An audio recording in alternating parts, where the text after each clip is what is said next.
Hello, everyone. Welcome to episode 115 of Preston and Key. I'm your host, Pat Apparano. Join our conversation, not just in the comments, but in our Discord section, and follow us on all social media listed below. With me, as always, are my co-hosts, Mike Burke, Nick McFly, and give it up for Liz on the ones and twos, everybody. Woohoo! Hey, Gingy. Hey. Look at this, a full house. Full home. Oh, shit. It's been a long fucking time. It has been. It's been a while. It's been a while. It's been a while. Mike, when was the last time I saw you? I literally don't know. Over a month ago. It's weird how it'll be like, oh, I have to go out. I'm going to miss this show, and then you're going to miss this show, and then like all of a sudden a month goes by, and it's like nobody has seen each other. Yeah, Nick's been traveling the world. that's true. Where'd you go?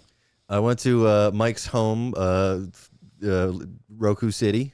Love Roku City. Yeah. Well, Okay. I mean, like I was extradited to Roku City. Now there's new people in charge, so I might. Yeah, the might guy. have to go back. Bolsonaro was taken out of power. No longer a refugee. The rebels have won control of the capital city Yeah. and are slowly rebuilding the economy. All right, so first up tonight, we're talking about the Meta Quest 3, everybody, because, you know, we're big VR gamers here. That was a hot second when you were a VR gamer. No, I mean, I enjoy it. Well, you still watch porn on there. Yeah. That's the only thing that VR is. That's the used only for. thing it's worth now. I mean, like, when she's like, I'm streaming tonight, I'm like, oh, you enjoy it. Yeah. I'll be upstairs in my own little world. Don't come in. Don't knock. I will not answer. Do not come in. Please do not come. So, Pat, Damn. I'm gonna come. oh, man. That's like my favorright meme of It's the best. Everything Donald Trump ever did. That interaction is just the funniest fucking thing. All right. Anyway, so Zuckerberg got up from recharging his batteries, and apparently they gave some like gaming. I'm not gonna say symposium. Symposium. Yeah, I guess Mike will so. say it for you. Planetarium. Like a keynote speech or some shit Yeah, there you on go. their future of the company or whatever. So I don't know how much money they lost Are we on still this. going all in on Metaverse? We just gave everyone legs. Aren't you We excited? laid off half the company. Yeah. Just to give you legs. So Hope you're he said happy. this is their most powerful headset ever. It will not only double the processing power of the Quest 2, it'll also smoke your meats. And Sweet baby. somehow, I don't get their pricing structure. So the Quest, when they bought Oculus, and they bought the VR headset technology, the Quest 2 came out and it was priced $300 for the high end one. That's the one that I got. Then when they started making Meta like a real thing, like the metaverse, everyone needs to get a headset or some shit. They changed the price of the headset from $299 to $399. Now that had for the high end version. Right. So now the high end version is what? How much is that? The high end version is $350 now. $349.99. Went on sale. The Meta Quest 3 is going to launch this fall for At $499. Right, $499. But the Quest 2 Oh, I have it here. high-end version went to $350. Yeah, $350 and then $299. And then for the $299. 128. So if you pay the same money I pay, you get the shitty one that can't hold anything, you know what I mean? Like Yeah. whereas the one that I got, like I just bought in at the right time right after they sold, so I got like the benefit of it being a Facebook That's device. the markets, baby. Yeah. But yeah, so they're really going for it, I guess. Who is buying them? That's the thing. Like, Pat. because at this point, like, it's the price of the console. Yeah. And there's no games. There's Yeah. no. So I don't be know. something- Yeah, you can always play shit on it. Don't get me wrong. Like, but how was your playing? You played Resident Evil 6. I played Resident Evil 4, the on it? original one for VR. Didn't you try to play Phasmophobia on it? And I you did play actually couldn't Phasmophobia. sit down Well, because it would leave you in crouching mode? Yeah, I had to stand to play. And Well, the other thing that's was not a just good like, bar because that game is just broken as it is. It is. Yeah. It is jank. Yes. So this was their. I'll just turn on their video here.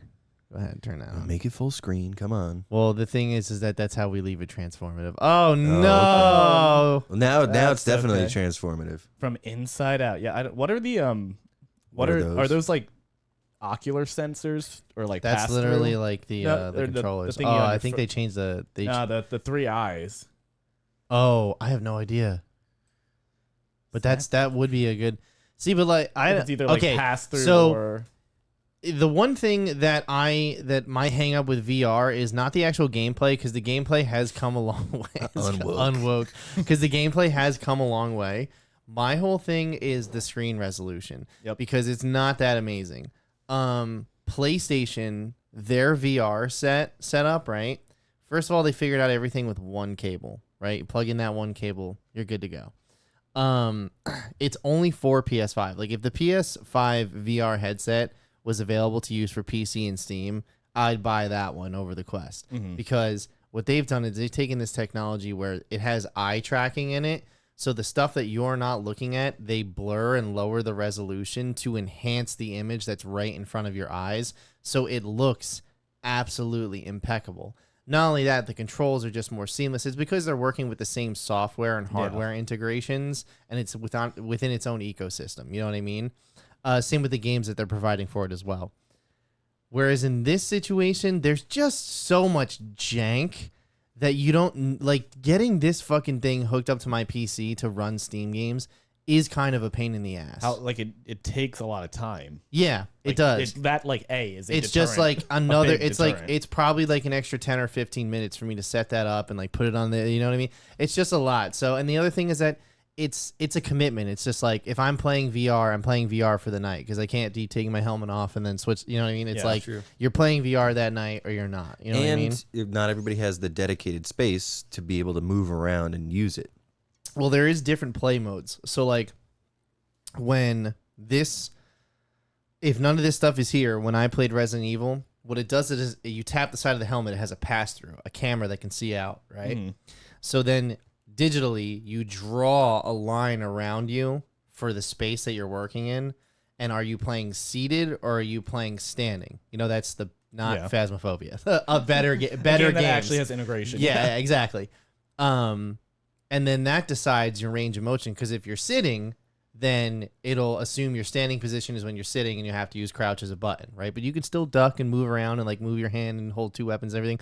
I played Resident Evil in my chair in the middle of this room. It's like I would spin around on the chair, like you can just moving around with the thumbsticks and everything. And then other times I would be able to get up and go and grab something, you know what I mean? Or pick something up off the table, or like, and if I got too close to the digital play zone, it would turn the game into real world as if you're, you know, going. that's cool. It's like warning, you know what I mean? That's fucking cool. So like as someone who uses VR, this machine seems to remedy a lot of those issues, but the price tag's just way too high. Because for $5.99, you get the PlayStation VR2, and that ecosystem and that technology is just so much better. And we already know it's out in the wild and that there's games coming for it. You know what I mean? I just think VR itself isn't there, and it won't be there until it can be until very fully immersive AR. Also, the strap that they sell with you sucks. Oh, a full color pass through. That's nice. Yeah, so they're.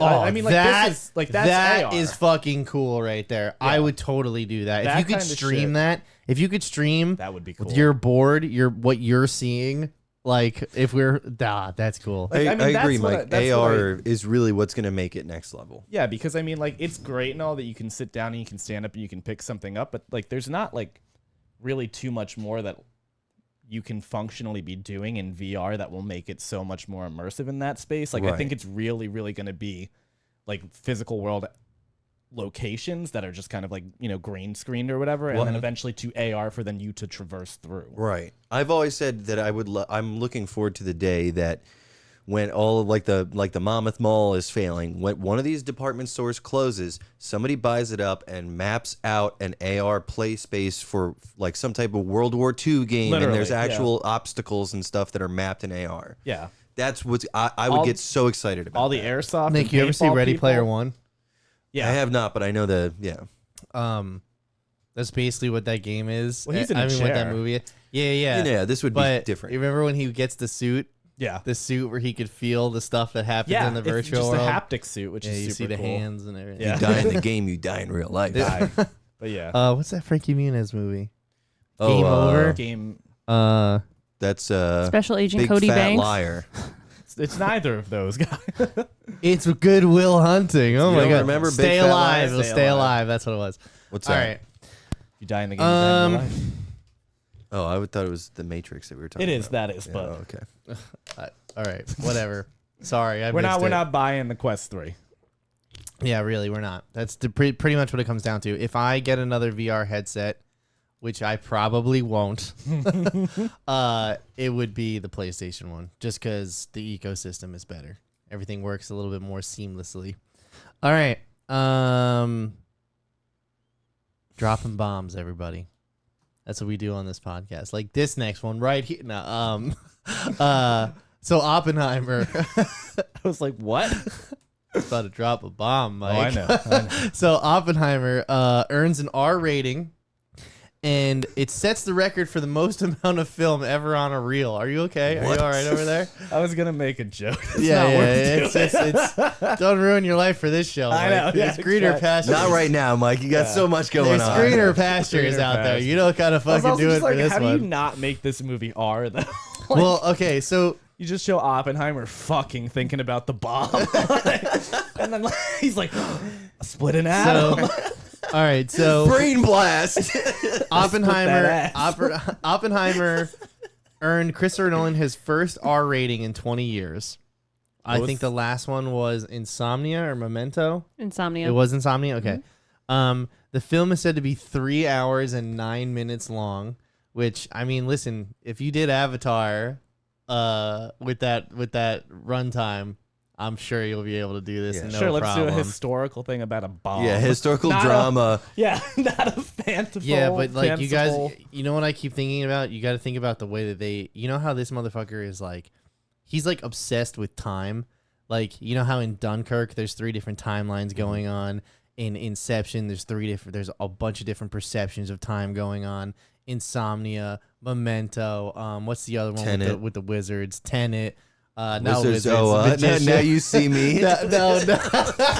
Right? That was him. No. Now you see me too. Help! I'm Hugh Jackman, and I'm Oh, drowning my yeah. clones. Oh, The Prestige. Pres- That's what it yeah. is. And then Drowning my cl- what's the and then the Batman movies kind of exist outside of that. You know. Yeah. But Time- he's time obsessed with progresses. time. So and Interstellar too, black holes and Yeah. everything, like all the wormholes and shit.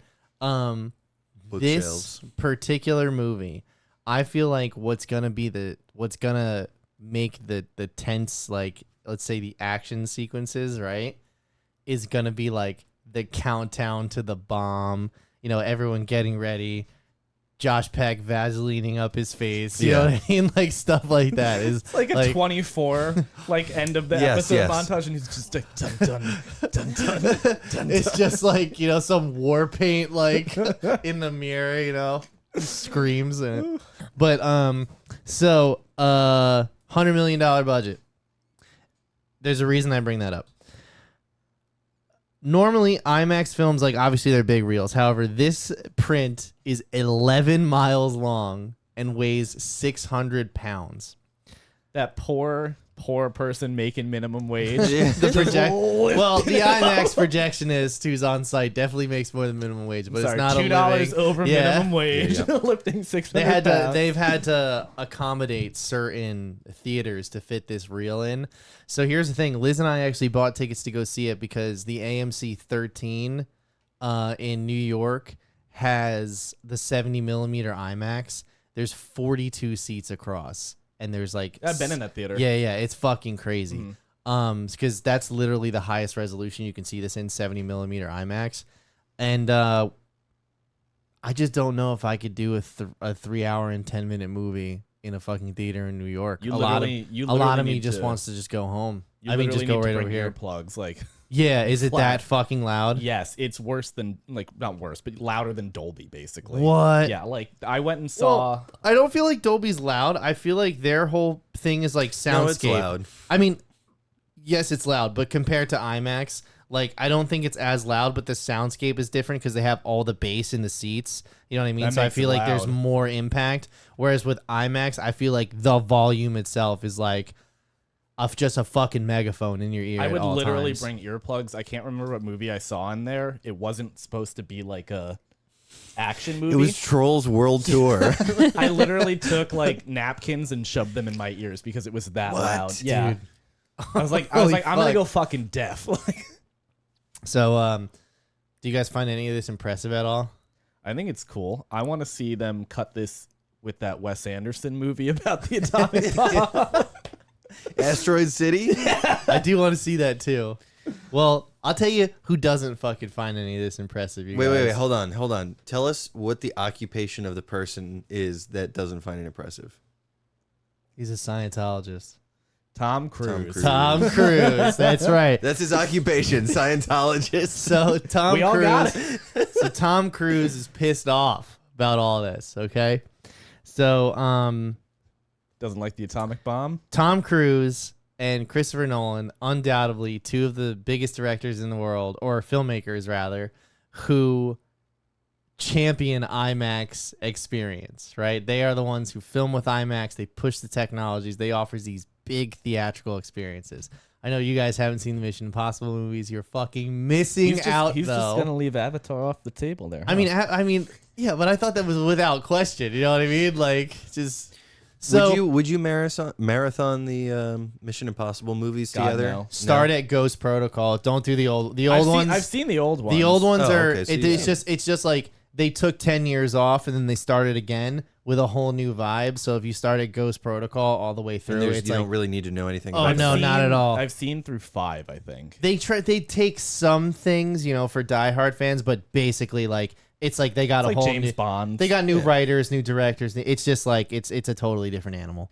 But anyway, so as we what's it called? As we know, this summer, Tom Cruise is having Mission Impossible: Dead Reckoning Part 1 come out.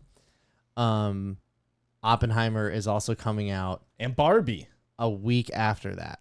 So the problem right now is that Tom Cruise is making all of these phone calls to these exhibitioners and these distributors saying, hey, you need to let Mission Impossible play for more than one weekend in your IMAX theaters because we're not going to make as much money as we normally would. And they are telling him, I can't because Oppenheimer booked you out a year ago for 3 weeks. So, like, to the point where he's pulling up, apparently he's like sent Get out good. financial statements even saying like, I mean, because the truth is that Mission Impossible is going to make more than Oppenheimer. course. It's gonna. But he wants it to make more, but then more. Well, no. He's saying that, listen, without a doubt, Yeah, it's Oppenheimer's not making as much as Mission Impossible. Those IMAX tickets are going to make a pretty penny, and he's losing out on. But that's the thing a is lot. that I think only the percentage was quite low. I can't remember what it was, but it wasn't super high that contributed to the bottom line It's just being of, greedy then. of the last Mission Impossible. The thing is, though, we're riding off of the success of Top Gun now. This is not Right. just like, Yeah. oh, good action movies. It's like, no, he created another classic, and that was the highest grossing movie or second highest grossing movie of last year. Yeah. So like, Why doesn't he just push it back? He's well, Tom fucking Cruise. well, that's why. they moved the movie up. I think like 2 or 3 days to get a jump on, like maybe we'll get like an early weekend and everything. But the problem is there's no holiday, so there's not people taking off from work. You can't really. What day does it come out? Do you know? July. The 21st is Barbie and Oppenheimer, so the week before is probably like I the thought it was 15th. 18th. The 18th. No. No, yeah, July. That's 3 days before. Oh, no, you're right. That's Yeah, like the 15th. But like, yeah, there's really But nothing. either way, there's nothing. And like, here's the thing. It's the same way. I'll put it like this. I get the whole Barbie Oppenheimer thing, right? Like how there's two different audiences, right? My whole thing is that why would they not just put Mission Impossible at this point in theaters in August? Yeah. Would they like started it the first weekend, let it play through all of August, and let it there's nothing coming out then. Just let it sop up all that box office money. Yeah, let all the dads go see. Labor Day Oppenheimer, weekend. and then Like, go see Mission There's something Impossible. big coming out Labor Day weekend. I Oh, think. really? I was Yeah. gonna say Labor Is Day it going to weekend. compete with the same demo as Mission Impossible? Yeah. Yeah, put it out in August. Well, like, okay, so I'm trying to think here. Well, either way, I just think it's kind of hilarious how like these two guys that have championed IMAX, there has actually come a time where there isn't room for both of them at the theater. This town ain't big And- enough for the two of us. So Barbie locked up its release date in July of 2021. Oppenheimer locked up its release date in July of 2022. And like inked that in pen with its distributors. And Mission Impossible it's been a fucking nightmare, this production. yeah. With everything with Jumping off COVID, cliffs and, with like, everything yeah. with I'm not doubting the quality of the movie and the experience that I'm gonna have because they've done it 3 times in a row. I just don't think that they have the capacity to fuck this up. And with Top Gun, it's just not possible.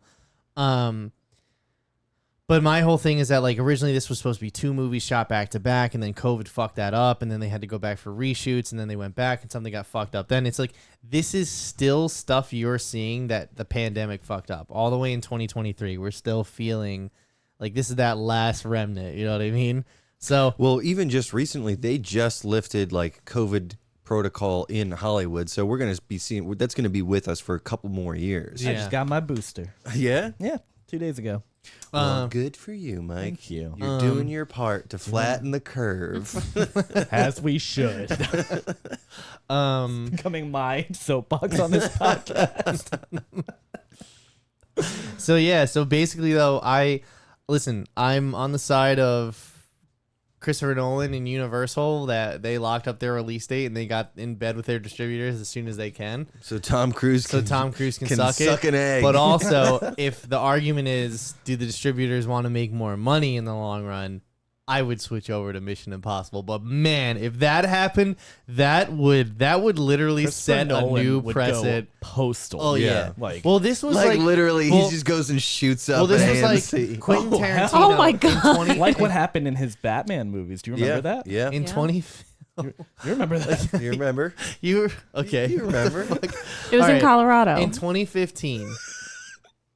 What? Hold on. Did she just make a fucking? No. No, to it- the, She's, to the, no, to it- the- she's on the that- same that- page as us. that You- actually happened. I don't know what's happening right now. It's not worth going back. Okay, Let's just anyway. move forward. I don't know what's I happening. don't even know what's scared. happening right now. I totally. America's gun culture is happening. Yeah, that's what I thought happened. I was like, holy shit, did that really just happen here? It did. Okay. Liz just caught on quicker than you did. Yeah. Well, basically, the only thing that I'm at for this is like, if they wanted to make more money, obviously they'd switch over. You know what I mean? But I think just delay the movie at this point. Just Yeah. delay it a month. Fuck it. Delay it. It's not like it's gonna hurt you at all. Then we're like, If Tom Cruise is literally at the point where he's like calling like CEOs or CMOs of like movie companies, like buddy, just push that shit. I'm just Yeah. picturing Tom Cruise like calling individual AMCs, like the AMC that we go to, and he's like, "Hello, this is Tom Cruise. If you do not keep my movie in that IMAX theater, I swear to God, I'll come down They're there." like, yeah, buddy. Like, nah, I don't know. I don't think so. We don't know. I already got Christopher Nolan's fucking film reel up the stairs into the projection booth. I'm not taking it out. It took me 10 people 2 days. We do frequent the Scientology church quite frequently. What? Yeah, we You stand do? out. We stand outside it all the time in New picking it? York. So maybe we'll see him there that weekend. What do you? They should just screen it at the Scientology places. I have pictures of us outside Just of screen it. there. Nick, All right. get Tom Cruise Give on the me horn. Tom Cruise. Elizabeth, get me Tom Cruise on the horn. All right. we wanna I'm do now this- we Tom wanna do Cruise's this AI assistant. thing. Do we have another thing to talk about? Do we? Yeah, there's Yeah. The Rock. we have a Fast- Fast and Furious thing that's coming up. What? I don't have the Rock in here at all. Yeah, That's- Yeah, you do. Fast X. There's going to be another Dwayne the Rock Johnson Oh, spin-off. that's right. They're- okay, they're okay. best friends I do know again. this off the top of my He head. squashed the beef while he was in Hawaii. Two bald Oh, boys. wait a minute. Wait a minute. I hate bald boys.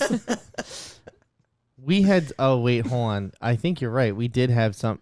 No, you guys are right. We did have something. Hold on, let me pull Does it up. anybody care? We have about thrown- Fast Yeah. and Furious We have movies, thrown you Pat know? off so detrimentally. I know. I don't know he what threw Made happened. one himself gun off. violence joke, and then he just. It wasn't really- even a joke. It did happen in Colorado. Yeah, It was Mike, just a gun violence is not a joke. That was Okay, The, well, that was anyway. the morning I went to Firefly Music Festival. Listen, Those are a good The- place to be. my Anywhere. mom was scared. Yeah. okay. Oh wait, where does that take place? Delaware.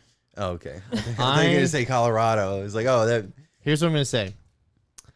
As far as The Rock is concerned, we need to study how hard Black Adam failed at the box office. Then needs it to brought him be- back to the table here. It needs to be looked at in cinematic business History class. books, like- I picture this being like an intro course in colleges, like one of those. Oh, fun, like the janky kind of like fun course. Yeah, Because- this would be like The Rock in modern American cinema. How Black Adam Yeah. like feel changed the like course of history. How to sink your film career. I feel like The Rock, for so long, like there's always a lot of debate between The Rock and like Arnold, who was the biggest movie star. Arnold. right? There's no debate It's there. no debate. It's Arnold.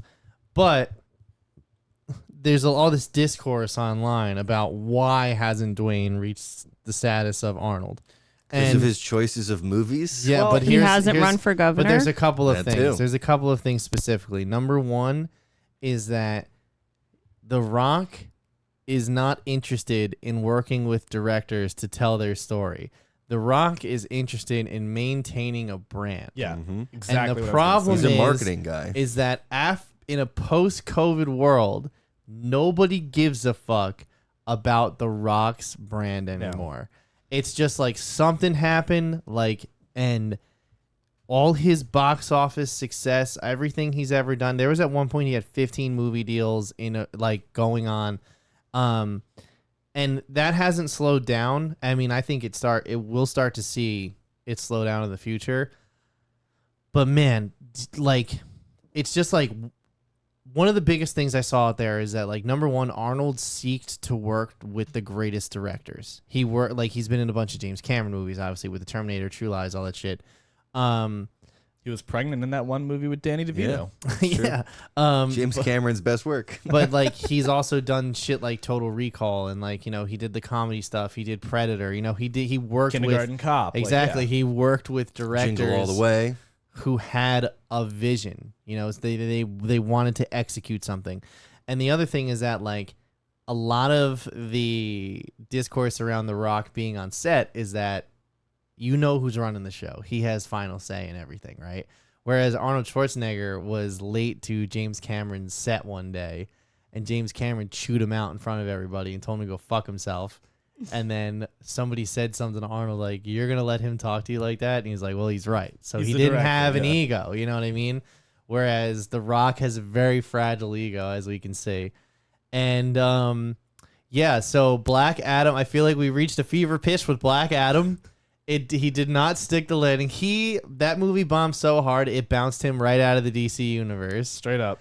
And right back into Fast and Furious. After he talked all that shit, I mean, Vin Diesel invoked the name of their dead co-star to try and get him back.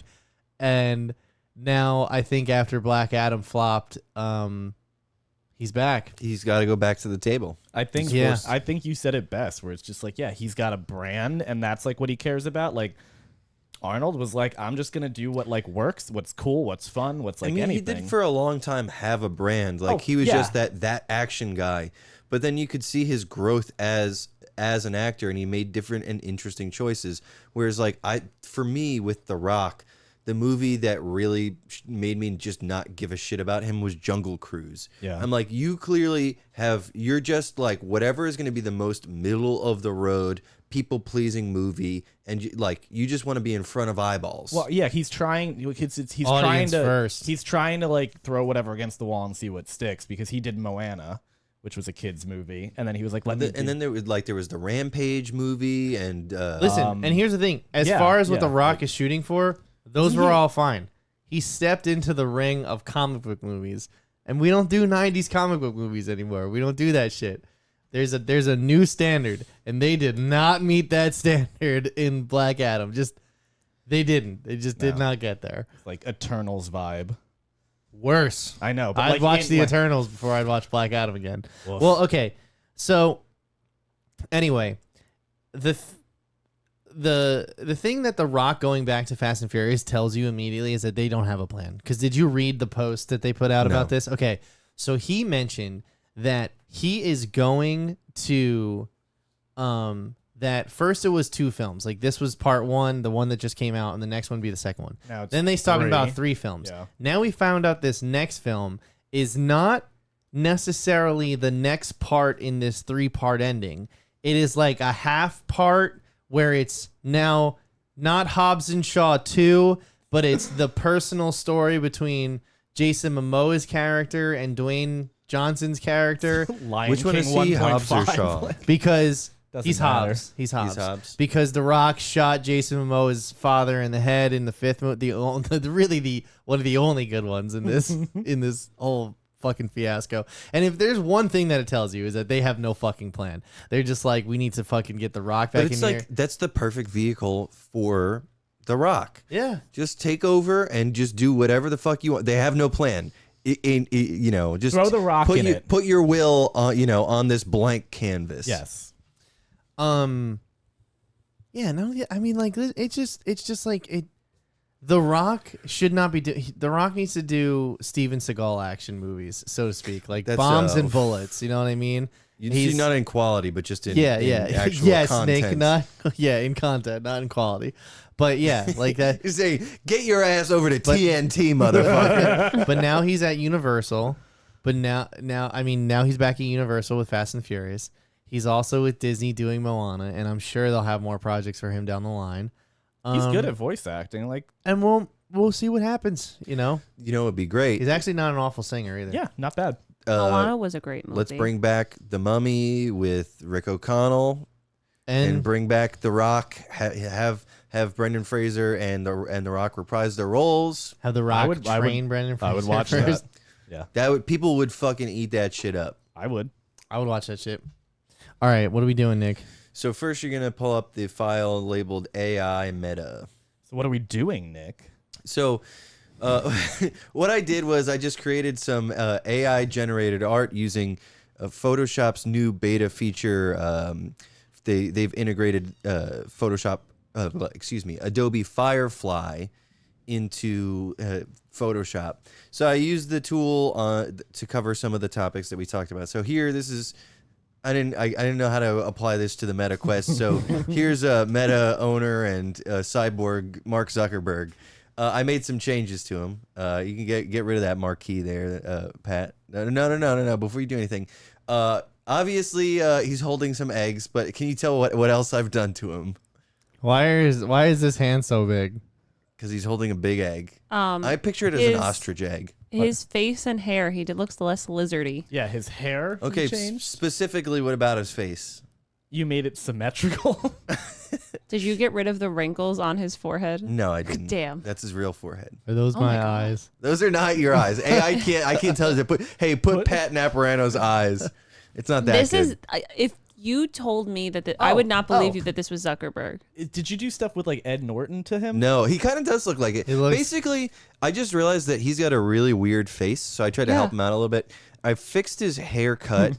I gave him actual eyebrows, and I changed his mouth. So Pat, if you see on the layers in the bottom right corner, see that red one? That's like a revealer that I made. So if you click that on, it'll Click show this? you. Yeah, click that. So, Oh, That's the suck area, right? You want to Boner garage. You want to aim for that red. So all right, deselect that layer again, and then deselect the AI layer below it, and it'll show you the original.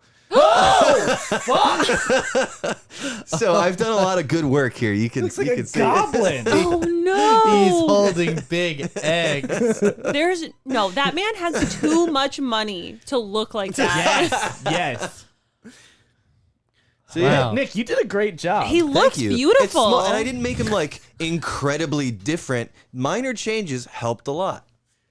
So this is MetaQuest's Mark. Shit. MetaQuest I didn't expect to be like upset. I'm Yeah. very Like All right, upset. so next we're gonna move on to Oppenheimer. Oppenheimer. So AI Oppenheimer.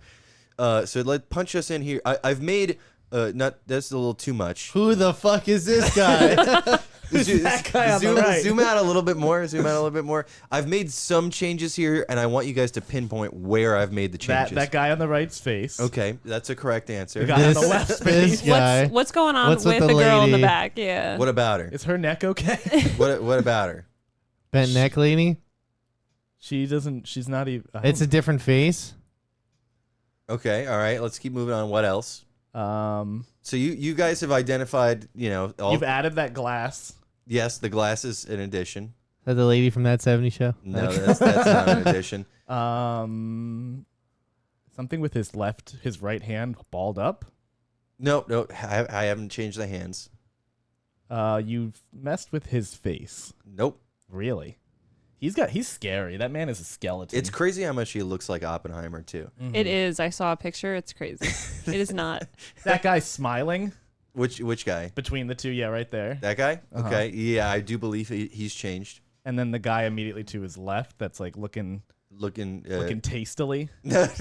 Oh, this fucking guy. He was the trick because I thought he looked so out of place. I just Really? left him He alone. really does. All right. All right, yeah, hit the revealer.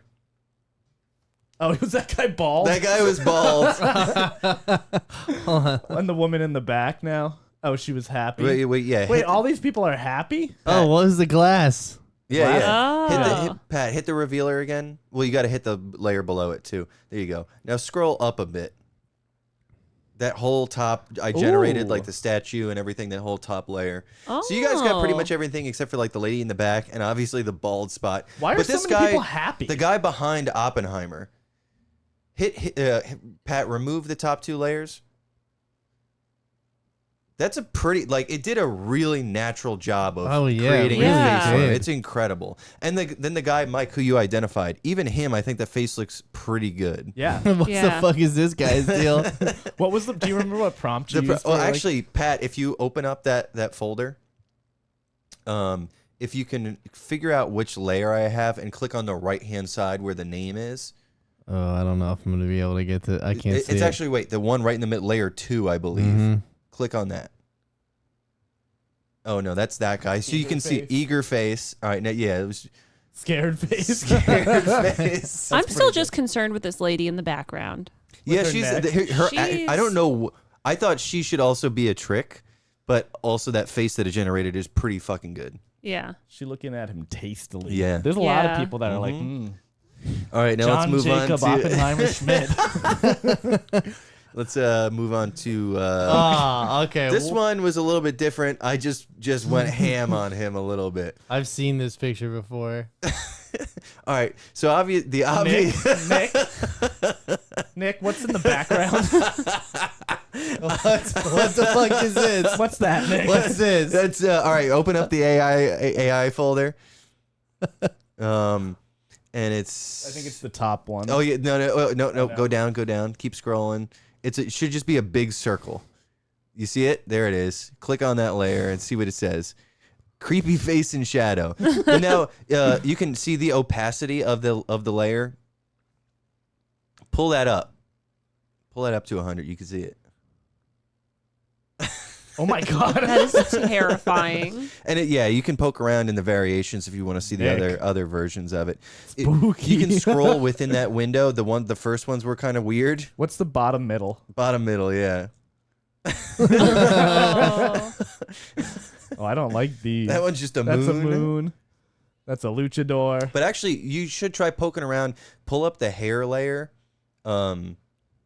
Which one's the hair layer? Stop right there. Oh, That one. go back up. Go back up. You see it That right there? one, That yeah, one. yeah. Click on that and see your different options there. You can also pull that. Yeah, Wow. the thing on the far left of the bar. Oh, You yeah. can pull it away. This is cool. Like, Yeah. You got some Oh, options no. there. and they made it like actually like stylistic hair that would fit him too.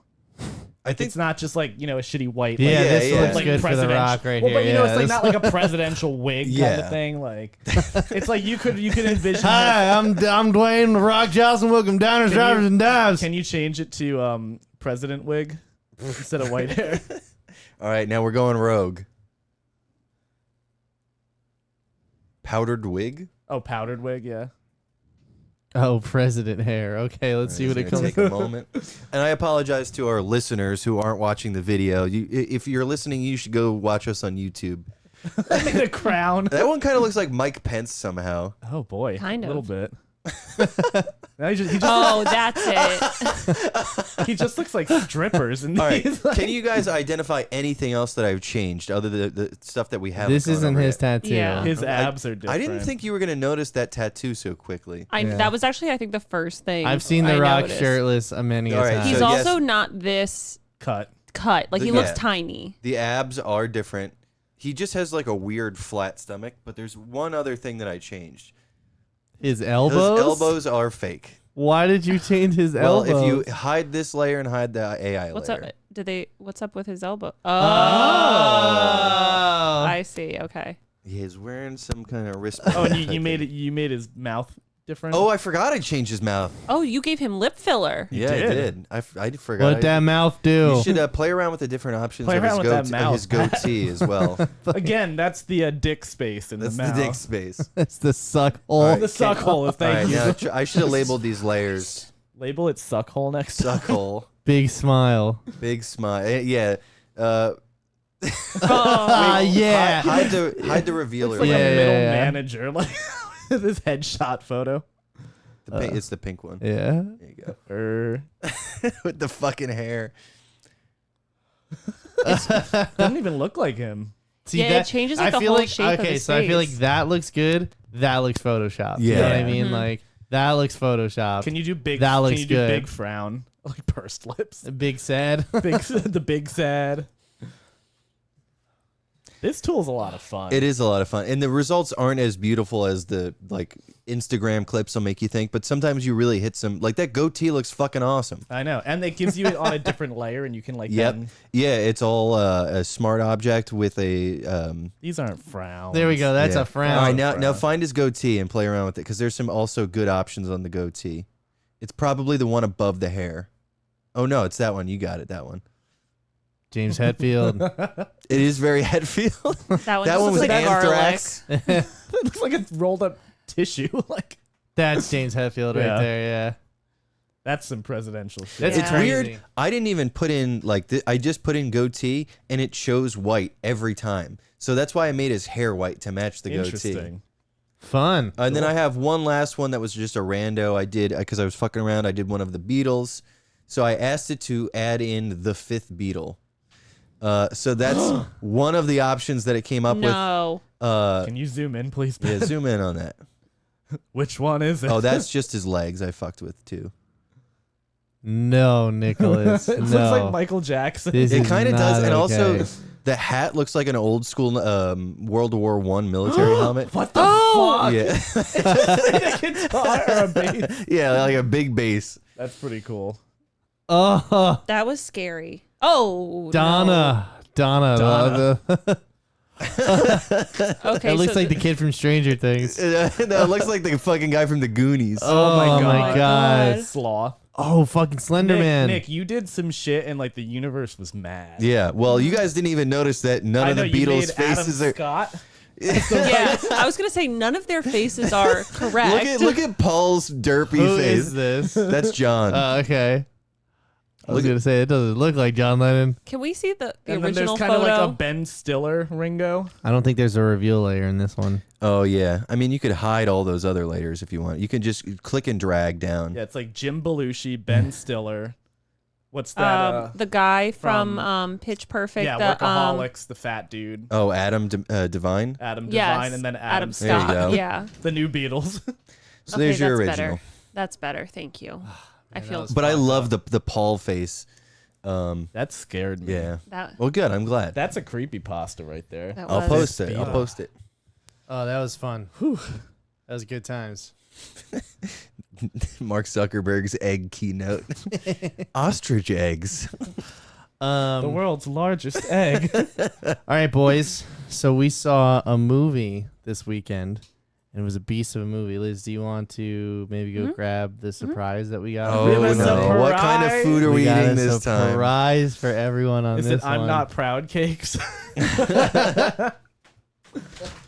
I laughed so fucking hard. Oh, So I gotta tell you. So while go ahead. she's starting, I'll just get some housekeeping stuff out of the way. First thing out of the gate. Box office. The budget for this was $100 million. One movie we didn't even say. Oh yeah, we it. saw Spider-Man Across the Spider-Verse. Part 1. No, the second one's a different title. Beyond. Beyond the Spider-Verse. I thought this was part 1, part 2. No, they changed it Like yeah. When did but they change it? years ago.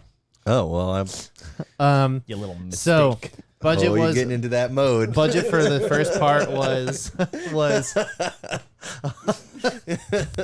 was $100 million. So double like that for Oppenheimer. marketing. Domestic take alone was $120 million. Oh, here we go. Okay, we got Spider. We got Spider-Man Whoppers from Burger King. Are these the red ones? Yeah. Dude, I'm so excited. Dude, I'm stoked. And some All right. Spider-Man Jizz. Spider-Verse. Some spider comes. They're the exploding candies. Oh, Pop Rocks? Pop Rocks. Damn. And there's 2 of them foreshadowing. Yeah. Dun, dun, dun. Mike, we haven't even gotten into spoilers I yet. didn't say anything spoilerific. I was just waiting for my Whopper. That's got to be the commercial. Thank you. I didn't say anything spoilerific. I was just waiting. I was just waiting for my Whopper. Okay, that's a problematic. That's a tasty burger. Oh my god. What is with this? I'll just be over here. What, Nick? I gotta hold my mic. Did you guys have the? Liz, do we have a plate for Nicholas? No, it's fine. I'll be Did you alright. guys ever have the Darth Put it here. Vader? No. Was that the black The one? black one? No. I did. Oh, did it make you poop black? Somebody said it made your poop I was black, gonna and I was say, like, well, I black pooped in your black. poop is blood, so I But don't yeah, feel good about that. I went to the doctor. I spent $4,000, and then he just told me to eat the Darth Vader burger. Your poop went to the dark side. It did. Damn, 4 pickles on here. Shit. I'll trade you I'll What? trade you the pickles for the tomatoes. I don't want any more tomatoes than I already have. Damn, you don't like pickles? All right, here we Oh go. yeah, Not on- Liz not on likes my- I'm the pickles. pickle. Not on my burger. I'm the pickle. Not on my burger. I'm the pickle. Oh man, my bun is like not dyed properly. Look at this, people. Fucking Look at half-breed. it. Look at it. They That's fucked a it up. flame grilled Whopper. That right there tastes like Spider-Man. I've tasted Spider-Man over the years. That's spider meat. This is one of the variant Spider-Man we're eating. Yeah. Like Spider ham car. or spider beef. This is also my first Whopper ever. I've never Ever? had one. Yeah. Really? Whopper, Junior Whopper. Okay, Let's talk about the movie. so No. like I said, I just want to get Pat talking so I can put my mic down and eat this. $100 million budget, Whopper. double that for marketing. Domestic is $120 million. International, Oh, it's $88 million. Yeah, it's got the logo. Like a spray paint logo. So worldwide take $208 $600 million for opening weekend. Shit. That's a hit. No matter what way you cut it, that's a hit. What was the theater like for you guys? So, like, what was your... Like, I had a lot of kids in the theater. Yeah, more Yeah. kids than usual. Same. Can I talk about my theater experience? Yeah, go ahead. Start us off.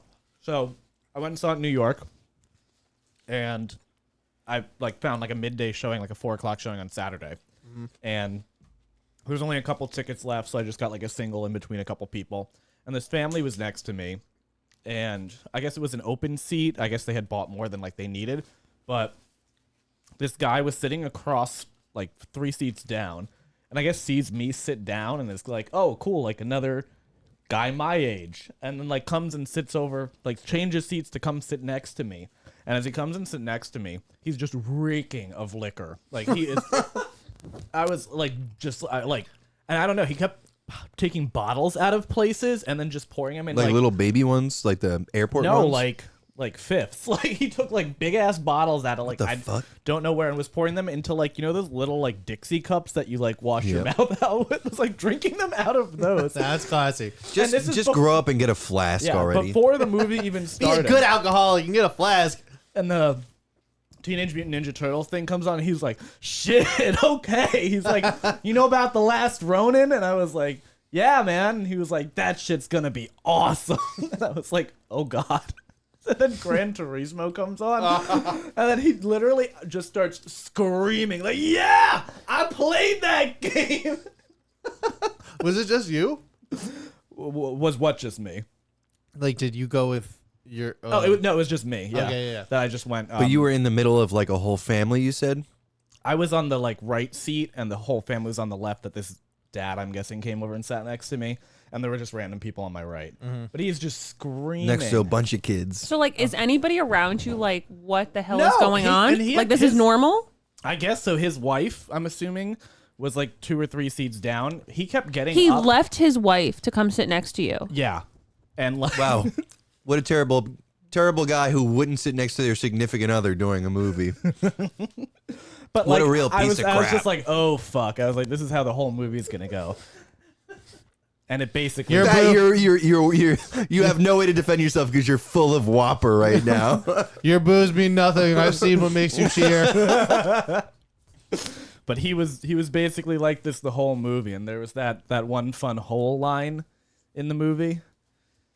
We'll get to that. The holes, yeah. and like he was on the floor, like he literally got up out of his seat and was bent over laughing. How old is this guy? He was probably 35, Okay. like late to Nice. 30. But like I was like, God damn, it is 3 in the afternoon. I can't wait to be This- 35 and still not have kids and just play video games and get really drunk at the movies. I've never seen a person this drunk at the movie theater, like almost like not at a bar, and it was 4 o'clock in the afternoon. Like, He's going With through his it. family. yeah, with his family. I was like, I hope he didn't drive. I hope no, it's in the city, so but. Oh, true. Yeah. I was also just like his family, Liz, was unaffected by this. I was like, this is just how your dad is, This is their only time away from dad. honestly. But that was my experience. So I have a little experience from the theater. I went this morning at 11:15 a.m. We got there. We were like the second row up from the front, which is not terrible in Dolby. You're still pretty far away. We're enjoying the movie. It's about 45 minutes in. Guy and his son come up and stand directly in front of me and address the guy and his son next to me, saying, "Hey, we're 10 and 11. Sorry, yeah, these are our seats." First off, it's 45 minutes into the movie. She's like, "Yeah, sorry guys, we're 10 and 11," and then they're like, "No, we're 10 and 11." And he's like, You're at the wrong time. He's like, "What do you think? It's the wrong day?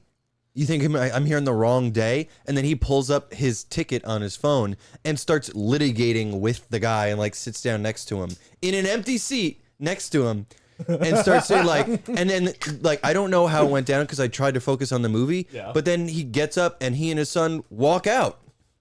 I don't know how it was resolved, but what was happening? What world do you live in? Were And there he's- other open seats? Like that him and his son could have There just was sat? like single seats, no duo. he fucked up and then lied to his son. He's like, people sat in our seats. We can't go see the movie. Sorry. Yeah. No, your mom wasn't right about me. This is not my fault. Yeah. I don't care about her new boyfriend, John. He wouldn't have made it here on time But he either. was talking at like full voice in a packed movie theater. 45 minutes And late. it's like in 45 minutes in, it's like, dude, shut the fuck up and just take any seat. Yeah, really. I don't think we had any deadbeat dads in our movie theater. No. That's a shame. So That was the best. That was the highlight of the movie for me and Mike. my I know. theater experience was that of everybody was into the movie the entire time. There were some kids screaming and everything. And at one point, the kid next to me opened up TikTok. Because now we go to the movies, the three of us. You know how Dolby is? There's a fucking love seat. And then the third person has to, like, you know, go broke back with some stranger, right? So I'm always the guy. I'm sitting with the stranger because her and her mom sit together now. This kid pulls up TikTok to me for 0.3 seconds. All I did was look at him, and he said sorry and put his phone away. And then he didn't pull out his phone the rest of the movie. Yeah, we had one like That's like- crying child. Like there was one, and not crying. Like this kid was just like yelling because they're under the age of 5 and in a And do you movie guys- theater for 2 hours. You guys remember how when I told you that when we saw Venom, it was like all fucking teenagers, yeah. teenage boys. This movie was all the older Spider-Man fans. It's all the people in their 30s, late 20s. That wasn't bad, actually. That was just, I just wanna- It like tasted like a Whopper. yeah. That was really good. Um, I want to ask about the kid though. You said he pulled up he pulled up TikTok for you, or he was Just like in the middle of the just like in we the were watching the movie, and he just I hear. I thought someone, he was just like. I hear- Check out this Fortnite clip. he pulls out. It's a spoiler for the movie. He's watching the movie in live stream on TikTok. He's streaming. I got it it bootlegged. So either way, though, that's what I didn't have any major issues. However, let's talk about the movie non-spoiler now. So I'm not even going to get into non-spoiler specifics right now. I'm just going to do a general overview. This is the best thing I've seen all year. Agreed. This is the best thing I've seen since the Batman. This is the best Spider-Man movie since Spider-Man 2. Agreed. This is quite possibly the best Spider-Man movie, but I haven't made up my mind yet. Probably the best animated movie I've seen as well. Hands down from the animation alone. And probably the best multiverse movie I've seen in my life. Easily the best. So pretty much every category that this movie Have you seen? sticks its toe in. Have you seen the one with Jet Li?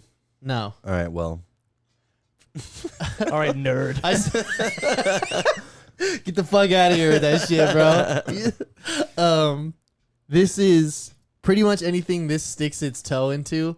I think it is the best or one of the best yeah. of what it This does. is upper echelon. I could not believe how good this was. I mean, like, I was captivated from the very first few seconds of the movie.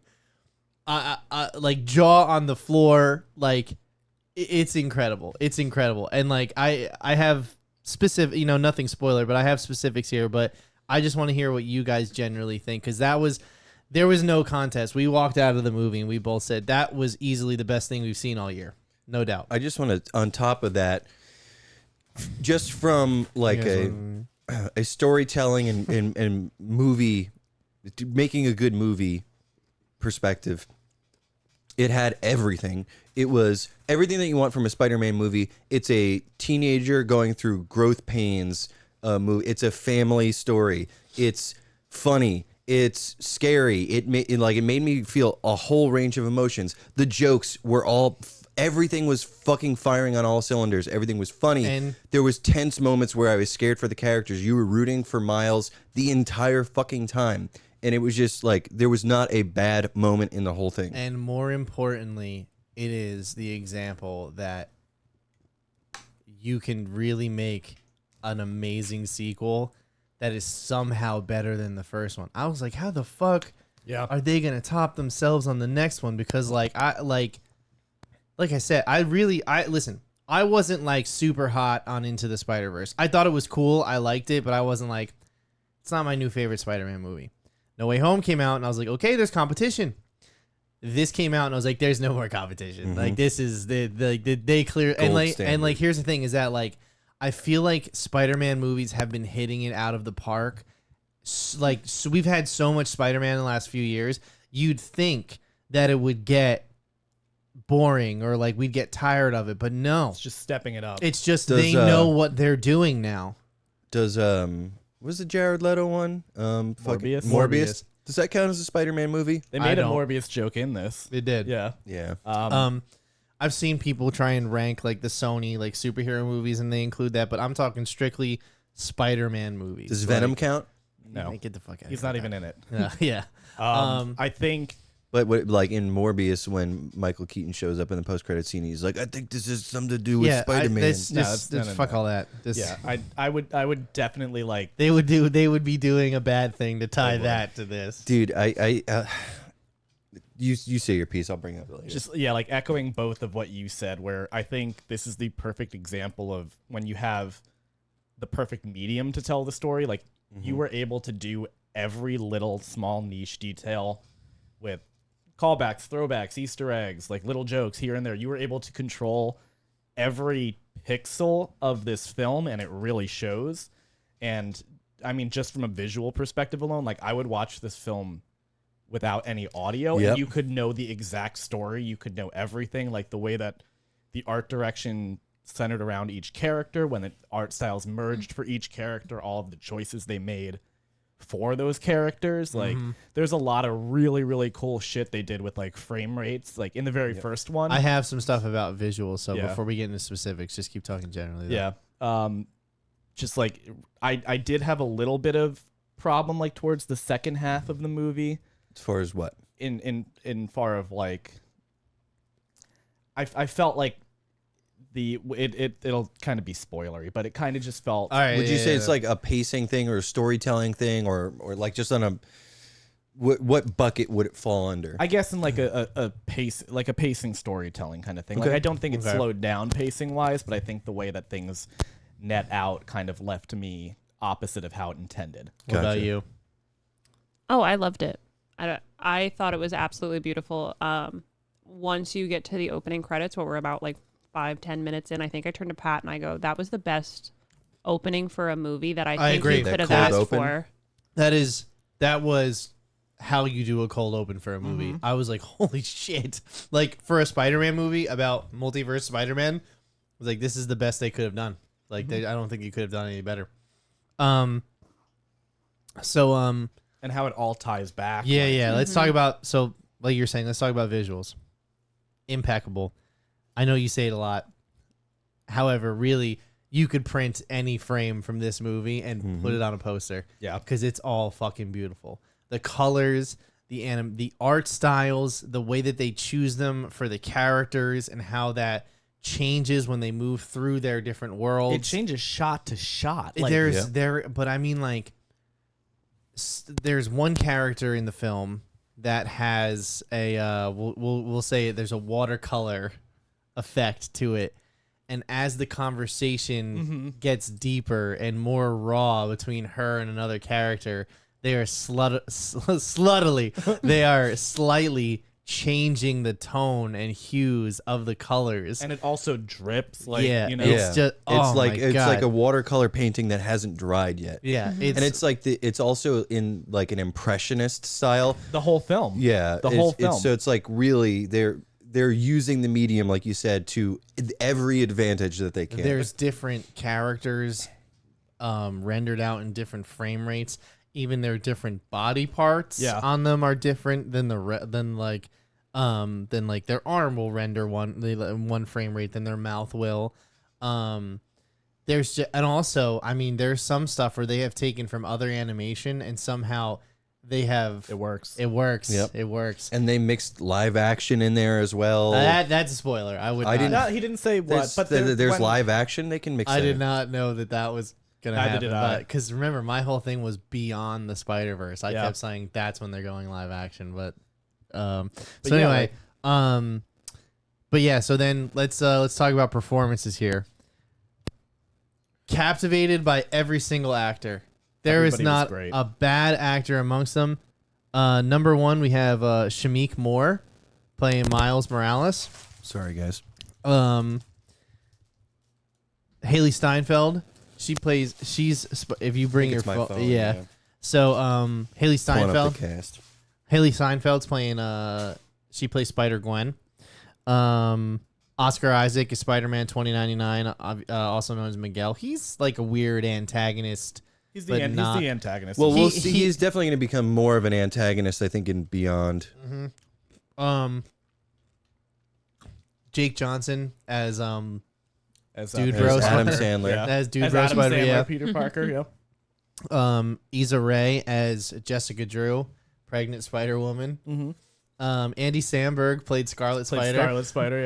Yeah. Daniel Kaluuya was Hobby Brown. That was him? Yeah. Oh, He shit. did a great job. He was by far my favorite character in the whole thing. Hobie was just so effortlessly cool. Yeah. And His yeah. was one of the ones like with the frame The rate art that style. I really, really Yeah. loved. Like he was like done so stagnant and like he was so unsmooth in his Right, it animation, was like- and it was just so defiant to like all of the smoothness of Yeah. everything. Like, It was Jason like- Schwartzman, who plays Spot, also I Yeah. thought was standing out. fucking fantastic. It was great. Brian Tyree Henry is Jefferson Davis.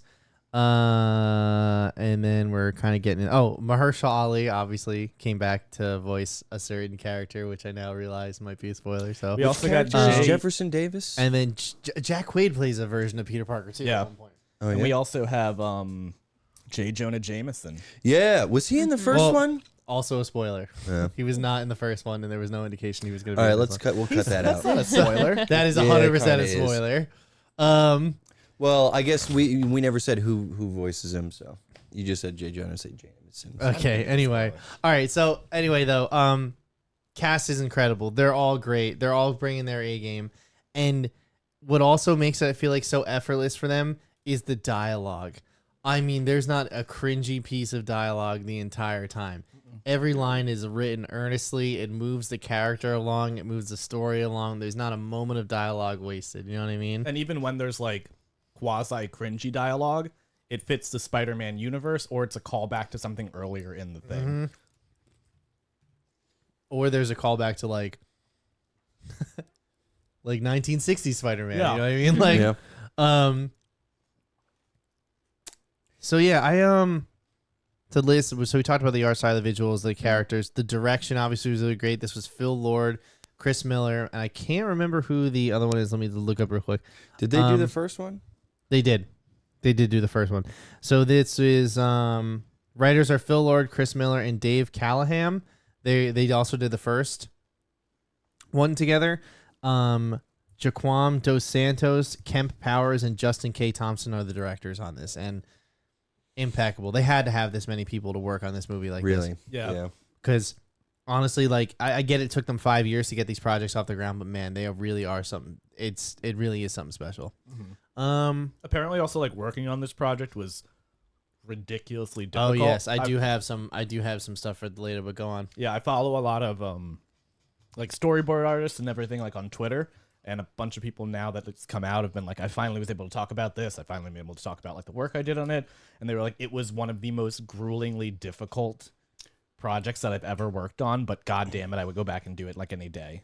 Like, and they're not saying that it was like, oh, we were like crunching or anything. It's just like the sheer amount of work that goes The into sheer something. amount of work, the type of art it is, the direction, the like consistency, the changes. They made like 300 spider people basically for this whole thing. So just like so many assets to like constantly like maintain. Yeah.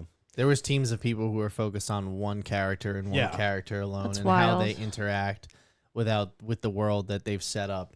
It makes sense because that's just so many moving pieces and different art styles, and it's like that. Yeah, your job is this one guy. You just take care of him. Your team is this one guy. Yeah. Like, 6 people working on Hobby Brown for 5 years. seriously. Hobie. Hobart. Hobart. Hobart. Yeah, music soundtrack also great. You know, the score and orchestra was perfect for the big, hefty, dramatic moments, and then for more the needle drop moments, it was also very good. Yeah, there's a really cool like dark synth tone for a lot of it. Yo, I love that. I'm Yeah. like, what is with that? Like specifically with Spider-Man 2099. Yeah. Like he's got like that dark, like Winter Soldier-y type of It's track. cool. Like Winter Soldier when he was still cool, not like this weird Bucky that's walking around now. PTSD, Bucky. Yeah, PTSD Bucky. Fuck him. Fuck him. So yeah, overall, I would say non-spoiler for me. I did, like I said, this is the best thing I've seen all year.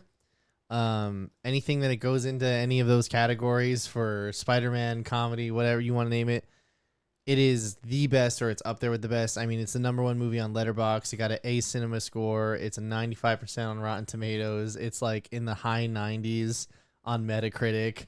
It's the #1 superhero comic book movie on IMDb right now. Like, this thing just came out, and it is it is blowing people It's away. really crazy that I know it's probably a different division of the studio, but Sony can pump out the most utter garbage and the most incredible piece of art on like, and they're both Spider-Man movies In the same universe. Yeah. universe. Specifically, it's Pascal Pictures. It's Amy Pascal. She's the one who does. She pretty much controls the Spider-Man IP over at Sony, and man, they talk about having some fucking hits. Yeah, I give this 10 out of 10. It's like, Yeah, I would like absolutely. you said, the best thing I've seen all year, maybe even in like the last couple of years. Yeah, I mean, it's like I said, this made me look at animation differently. Mm-hmm. You know, this made me look at animation as of like, it was one of those things where like I wasn't like aware I was watching animation. I was like, oh, I'm watching a full live action film. You know what I mean? And Because some very, scenes was like, holy fuck. They very look real. avant-garde animation too, not like Not standard. Not at all. not like Pixar type, like, you know. Well, that's what I really appreciate, and obviously this was said about the first one, but they continue to prove that Pixar, you know, Disney Pixar style is not the only way. So many different animation studios have moved to look like that, and this is just blowing them out of the water. And you see that with the Teenage Mutant Ninja Turtles movie. It's like it's influencing the industry, and I hope we see more studios invest in artists who have a vision rather than just saying, we're making an animated movie, so it's got to look perfectly beautiful, clean. What if the turtle movie ends out being this good? It won't be, but what if it is? This good? I mean, I think it'll be really good. I'm sure it'll be good. It's nice that they cast like actual kids in the roles. Yeah. And that they're taking like a fun, light tone for it. They're not taking it too seriously, and that they're doing it like this type of art style. But just looking at it, it looks muddier and just like not as not as perfected clean. Yeah. as this. This is like high art, and that's like it's an imitation. I'm sure it's gonna be good. What about you? What would you say? I think this is like, I'm gonna be like, I know it's just like being very nitpicky, but like a 9.8. Like there's just like one or two little things that If you said 9.5, I would have been mad, but I'm no, okay but with like, 9.8. Like don't get me wrong. Yeah, like probably one of the best movies I've seen in the last couple of years. Like if not. Yeah. Liz, what about you? I'm gonna give it a clean 10 out of 10. It was perfect. I would watch it again and again. Yeah, I would say this is as close to perfect as you Yeah. can get. Yeah. So we round up to 10. Okay. Let's round up So- to 10. Let's talk about spoilers. Uncle Ben dies.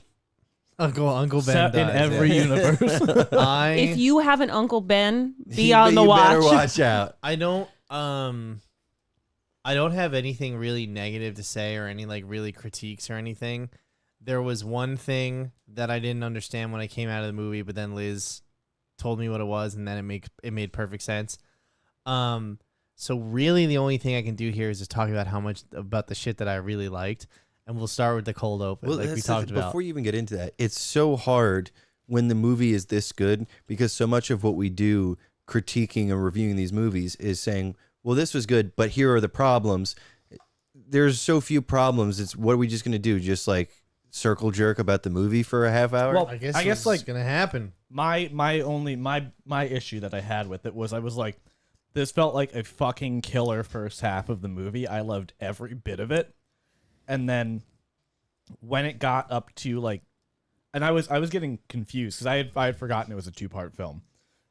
As it's like continually going, and like it just really felt that it got to what would have been it climax. reached just before the climax. And then to pull that out, I don't think it was set up in a good, not that it was set up in a good way, but I felt like the way that it was delivered doing that didn't make me be like, oh, come on, like, no, let me see it. It was kind of like, oh, like, because That's it was so on weird. because I feel it was the kind of exact on a opposite. sour note. I can't Not wait for the next kind one. of, I guess. Like, I believe me, I can't wait for the next one too. I just felt that the way that it was set up was kind of like, I was like, it felt like it almost that there was, if you would put another 15-20 minutes on the movie, you could have wrapped it up, as opposed to being, oh, here's a whole second. Well, we won't be able to tell if that's an accurate critique until the next one comes out. I think so. Do you guys know Patrick Willems on YouTube? He's a film critic.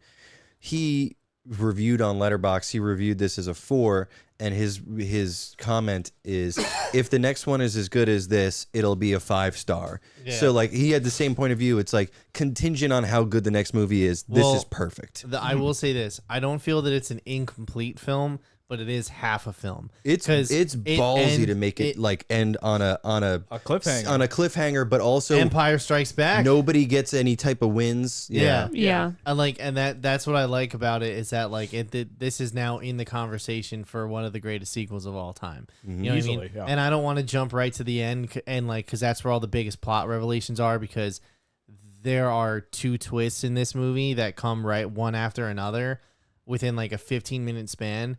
And the first one is fucking gnarly, and then the second one absolutely blows you away, because I did not see that shit coming at all. Can we start at the top then? Yeah, Can we that's what I'm saying. Yeah, Yeah, can we so talk? cold open. Cold Cold open. Oh my god. As soon as they pulled in the vulture and that art style was so drastically different than the universe that Gwen lives in, I was like, oh, like they somehow in this watercolor universe made this paper bird This creature Da Vinci drawing. But Yeah. that's what I look also so complete and out of place, but like he's physically there. I was And you have like the dying. rough edges of the paper around him. But that's so cool. but that's what I loved about it was that Same. like it's this idea of like the vulture. Okay, he's not just a paper guy like Pentiment, your Yeah. favorite game like Pentiment. He's like That's a a callback. guy from the Renaissance era that the reason that he looks like that is because it's animated, you know what I mean? It's an animated medium, and that's how they look in that universe. That's how they Yeah. would be drawn. You know what I mean? Exactly. Like the schematic, like he didn't look like a drawing of a person. He looked like the schematics of Da Vinci's flying machine. Yeah. And I was like, that is so fucking with cool. like even the little notes on the Yeah, with side the- for yeah, like yeah. notes and, like, dimensions, and the- it's like not. you know how Iron Man, when he put the pages together in the first one under the light, it put you'd see like the lines of the blueprints underneath the machinery Exactly. where it's all fitting together. That's what it looked like. You know what I mean? This wasn't particular for Vulture, but you know it applies to everybody in all the different universes. I think particularly to Miguel, you could see the lines of the drawing extend beyond where his form actually ends. Yes. Mm-hmm. Yeah. So the sketch lines and that the fact that they stay there is so incredible. It's so beautiful. With Much him was rotoscoping. yeah. With him was super cool. Like all of because he's so obviously like tech focused and everything. His shit was so clean, and all of his like they had so many of like little editor notes like around all of his stuff. That was like just very like in the box technical. This is how it has to be, and it was like fantastically allegorical for. Yeah. He's like the world has to be, the universe has to be this way in this box. Yeah, specifically for like style and for as like pace of the movie, the cold open was perfect in the sense that like it set up all the tone of those things, but more importantly, it got the story moving with Gwen's character almost immediately because this is the inciting incident for her to go on. Like first of all, her whole thing in the first movie was I don't do friends, right? And then in this movie, she starts off not in the same place, but in this frustrated state where she was like, I made a friend and now I can't see him.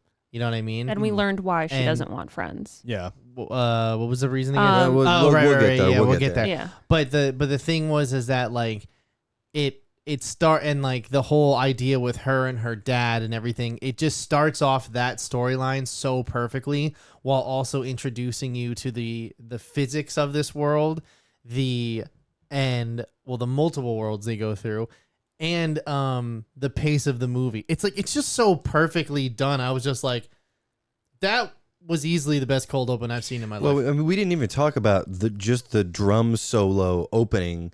Like, yeah, the Da Vinci fight was great, but the fact that they started out Oh, with that's like true. Gwen's monologue with this intense The drum whiplash solo, drum yeah. solo. Yeah. And then her going through her day to day after that and having visions of Miles and stuff, you know, like just it was everything was the one part it's where so she's throwback walking, she's to all walking of out it, of the yeah. rehearsal space, and there's that two cameras where Yeah. you see her, and then up here's a medium shot. Yeah, I think the coolest thing with it was what we find it's out. like Ang Lee's Hulk, you know, all those Yeah. frames just coming up. What we He was find ahead of out- his time. God He damn was. it! What we find out later, and you can stop me if this is getting too spoilery, is that like this whole thing is basically Gwen's perspective of telling this story, so that when we get to the reprise of all of this in the very end, when she's assembled people, that like this is her telling everybody that like to the get them. prelude to the next movie. Yeah, That yeah. like this entire film is Ingenious. her telling the story through her perspective.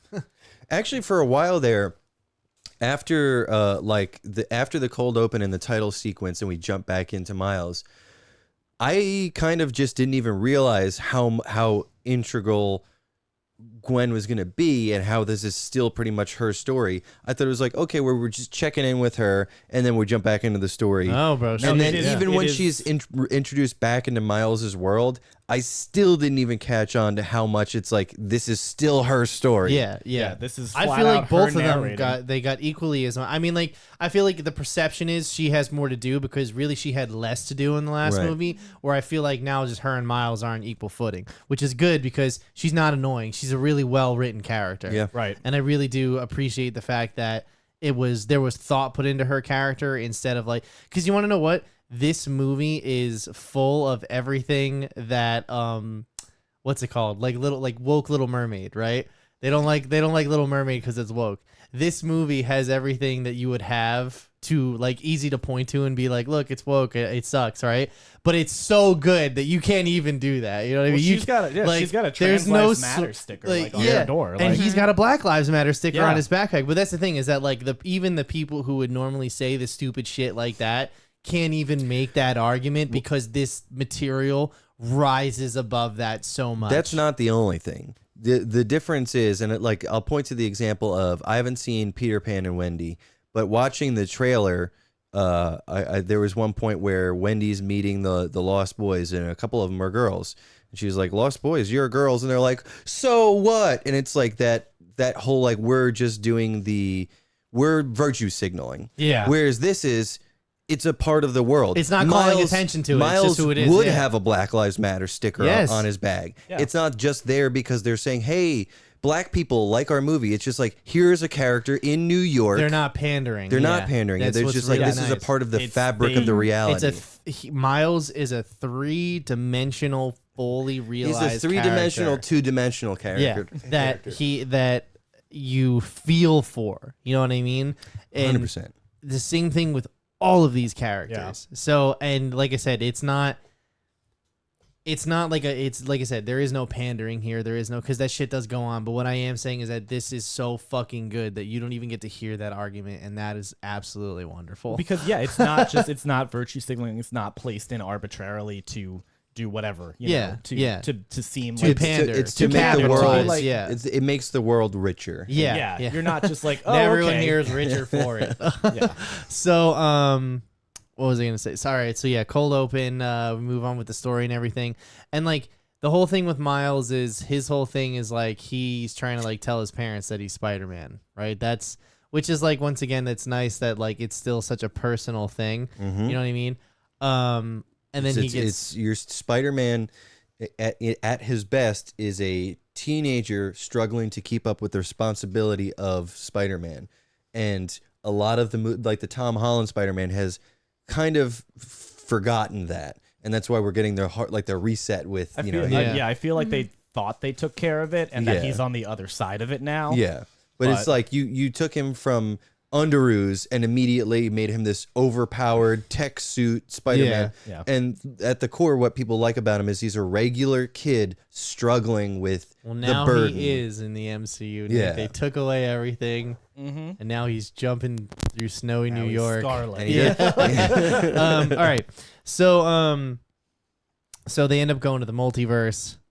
Big old Spider-Man meetup, hang out. Here's all the skipped Spider-Verse. right over if you will. his first fight with Spot. I mean, listen, we could talk about Spot, Okay. but I feel like I just say Jason Schwartzman is I'll put it like so this. great. he's amazing in the role. But my whole thing is that like it did feel like it felt like a little. It's obviously a retcon, but when you go back, The bagel. well, There's so much. Did you see all of like the Everything Everywhere all at once? I did. Dude. I'm so mad I didn't see it in theaters, and I have to watch it at home. No. Did you see all of the like literal? Oh, the references. To it? references and like there's bagels. Just the one throughout- obvious There's one. bagels throughout everything, and then the apartment building where Well, that's- Spot stays Yeah. it's got Everything Everywhere all at once, but like all the things, all the places at the one time. Like Yeah. I didn't it's, even it's notice very that. clearly But like with the bagel was a reference to the first one, not it's a reference to necessarily the first one, yeah. but it's also very clearly like they're like a bagel now is the multiverse. multiverse symbol. So, Yeah. there's two retcons that happen. I'll wait to talk about the other one, but one of the biggest ones with Spot is that like this guy who was nowhere to be seen in the first one, he was at the Collider incident and he became, and what happened to him is just some bullshit. Now he's a supervillain. I And- don't know if I'd consider that a retcon because it's not retroactively changing anything. It's just we're taking a background character and saying, well, now he's an actual character. It just feels weird that it was just like, just get this in there. You know what I mean? Like, that's what it felt like. But here's the thing. But what I loved about Spot is that he starts out as villain of the week. And he's like, you know what? Fuck you, man. I'll be back. I love that they both sucked at what they were doing. Yeah. And attempting to do. Like, Miles is trying to get to like a parent-teacher conference about college and can't get an empanada out of a microwave, he sticks his foot in a hole and gets stuck, and they're knocking stuff over, and they're just generally being like silly. And Spot's like, no, I'm taking this ATM, but I'm not robbing you. ATM machine. It's not even your money. Yeah. They do that a lot in the film too. I love Tai Chi. But Tai Chi. Oh, Chai Chai Chi. Chi. Tai Chi. You like chai Dude, Tai Chi. But that was fun that they both suck at their careers that they are now on career paths of. Yeah. And Miles is like not taking him seriously, so he doesn't give him his full effort. Yes. Yeah. And But Spot is just brand new at what he's doing. I think that's kind of like to Pat points. It feels like a retcon, but they also like hang a lantern on it. Yeah. But it's also one of those things where it's just such a like.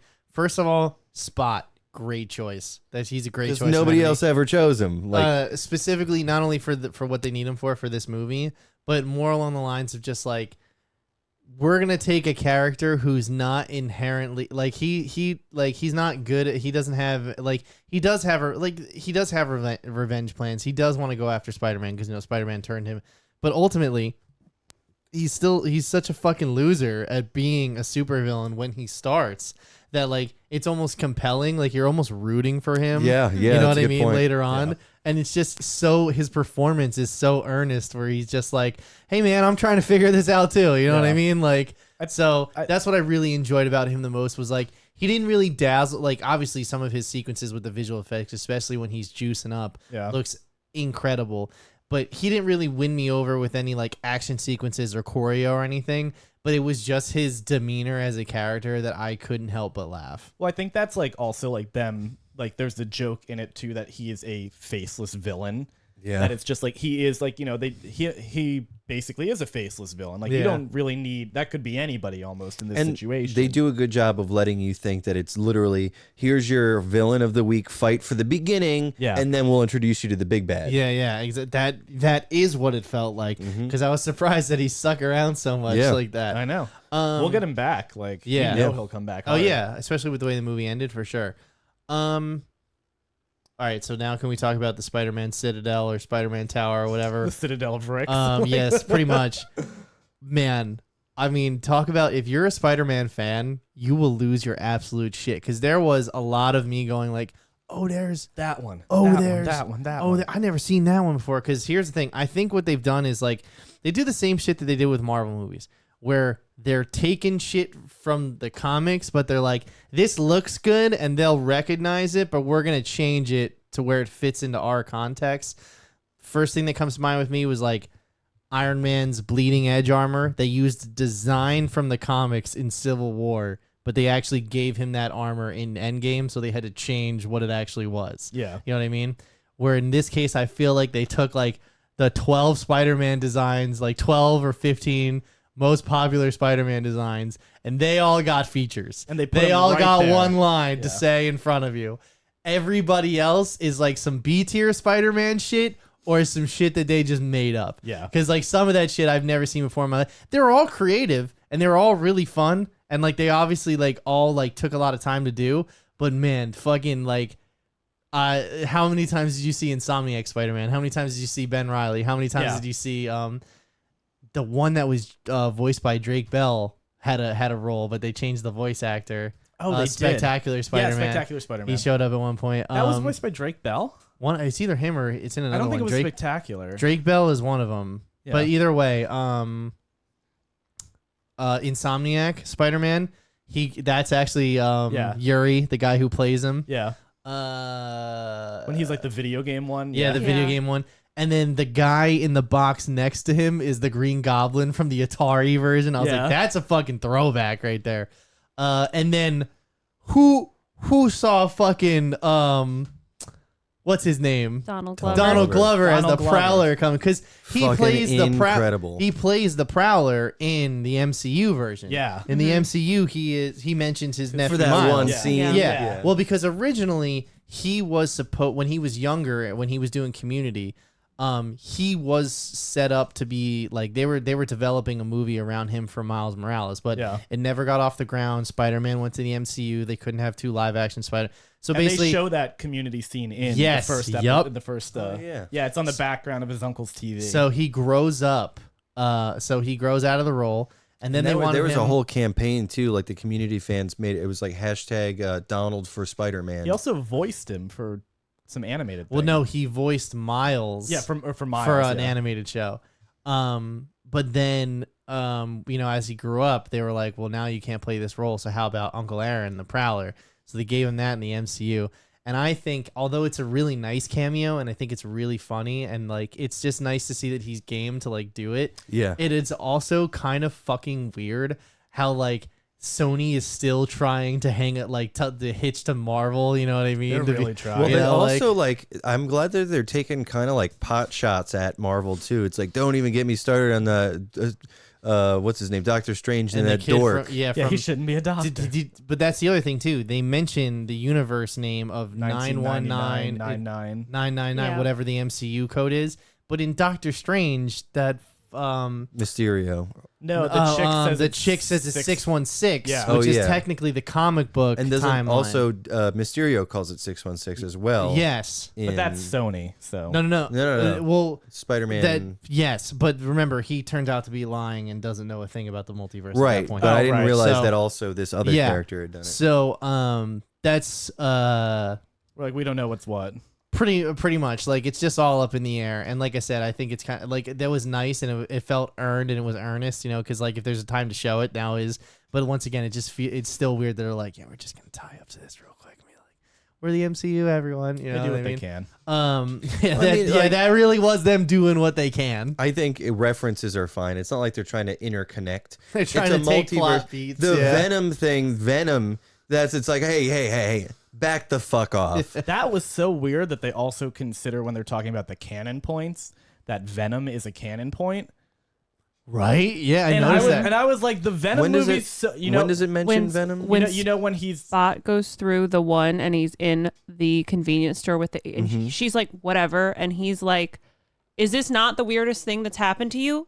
And she's like, no, I have Venom in here eating people and buying all my chocolate every 3 days. but no when yeah What? but It's that, like Jen. that Oh, the that's Asian lady? Yeah. yeah. That Oh, she's a character. She's character But from the first she's 2 Venom yeah. movies. But Gotcha. when Okay. when You- Miguel like, is I thought she actually said that. I'm like, I must have seen a different version because she did Oh not no! say that. Oh, she didn't say that, but it was implied on Yeah. her face. Okay. when Miguel is going through like every Spider-Man has these things happen. It's like Uncle Ben dies, this, and this, Yeah. and one of them is, what's Bruce? Right? Is his name Brock?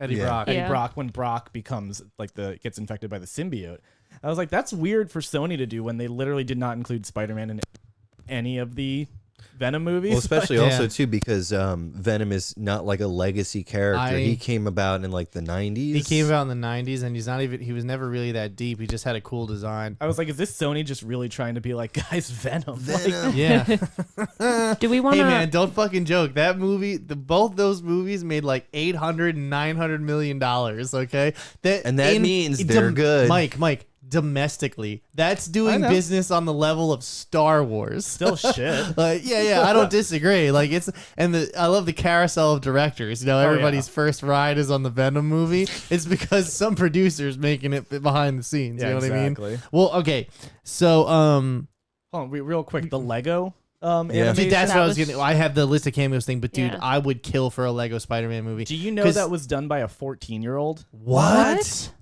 So it's this dude who like does recreate. I'm fairly certain. I saw it on Twitter. I could be wrong, but I saw the actual artist. He does like Lego recreations of movies and everything, and they had asked him to basically end up doing this part. And That's awesome. That's awesome. Good for him. I know. I was like, that's Wait, didn't incredible. Lord and Miller also do Well, that's what the I'm Lego saying. They movie? did the Lego movie, and Yeah. like Lego had, and like once you do the Lego movie and the Lego Batman movie, and to be received the way that they were, and to make the money that they did, of course Lego was going to allow for them to have a license to use with fucking Spider-Man. But this, Well, did they you already- see it was like actually stop motion Yeah. versus Yes. like the Yeah. Batman Lego? Because like, they have a animation? Daily Bugle like Lego set you can get. Yeah. Yeah. It's It did. fucking- It did look different. You know, like it felt very Stop motion. Yeah, that's what. Yeah. But it was funny because it almost reminded me of Robot Chicken. Yeah. Yeah. You know what I mean? I love it. And he's like, "Thank you. You're one of the best Spider-Man we have." Yeah.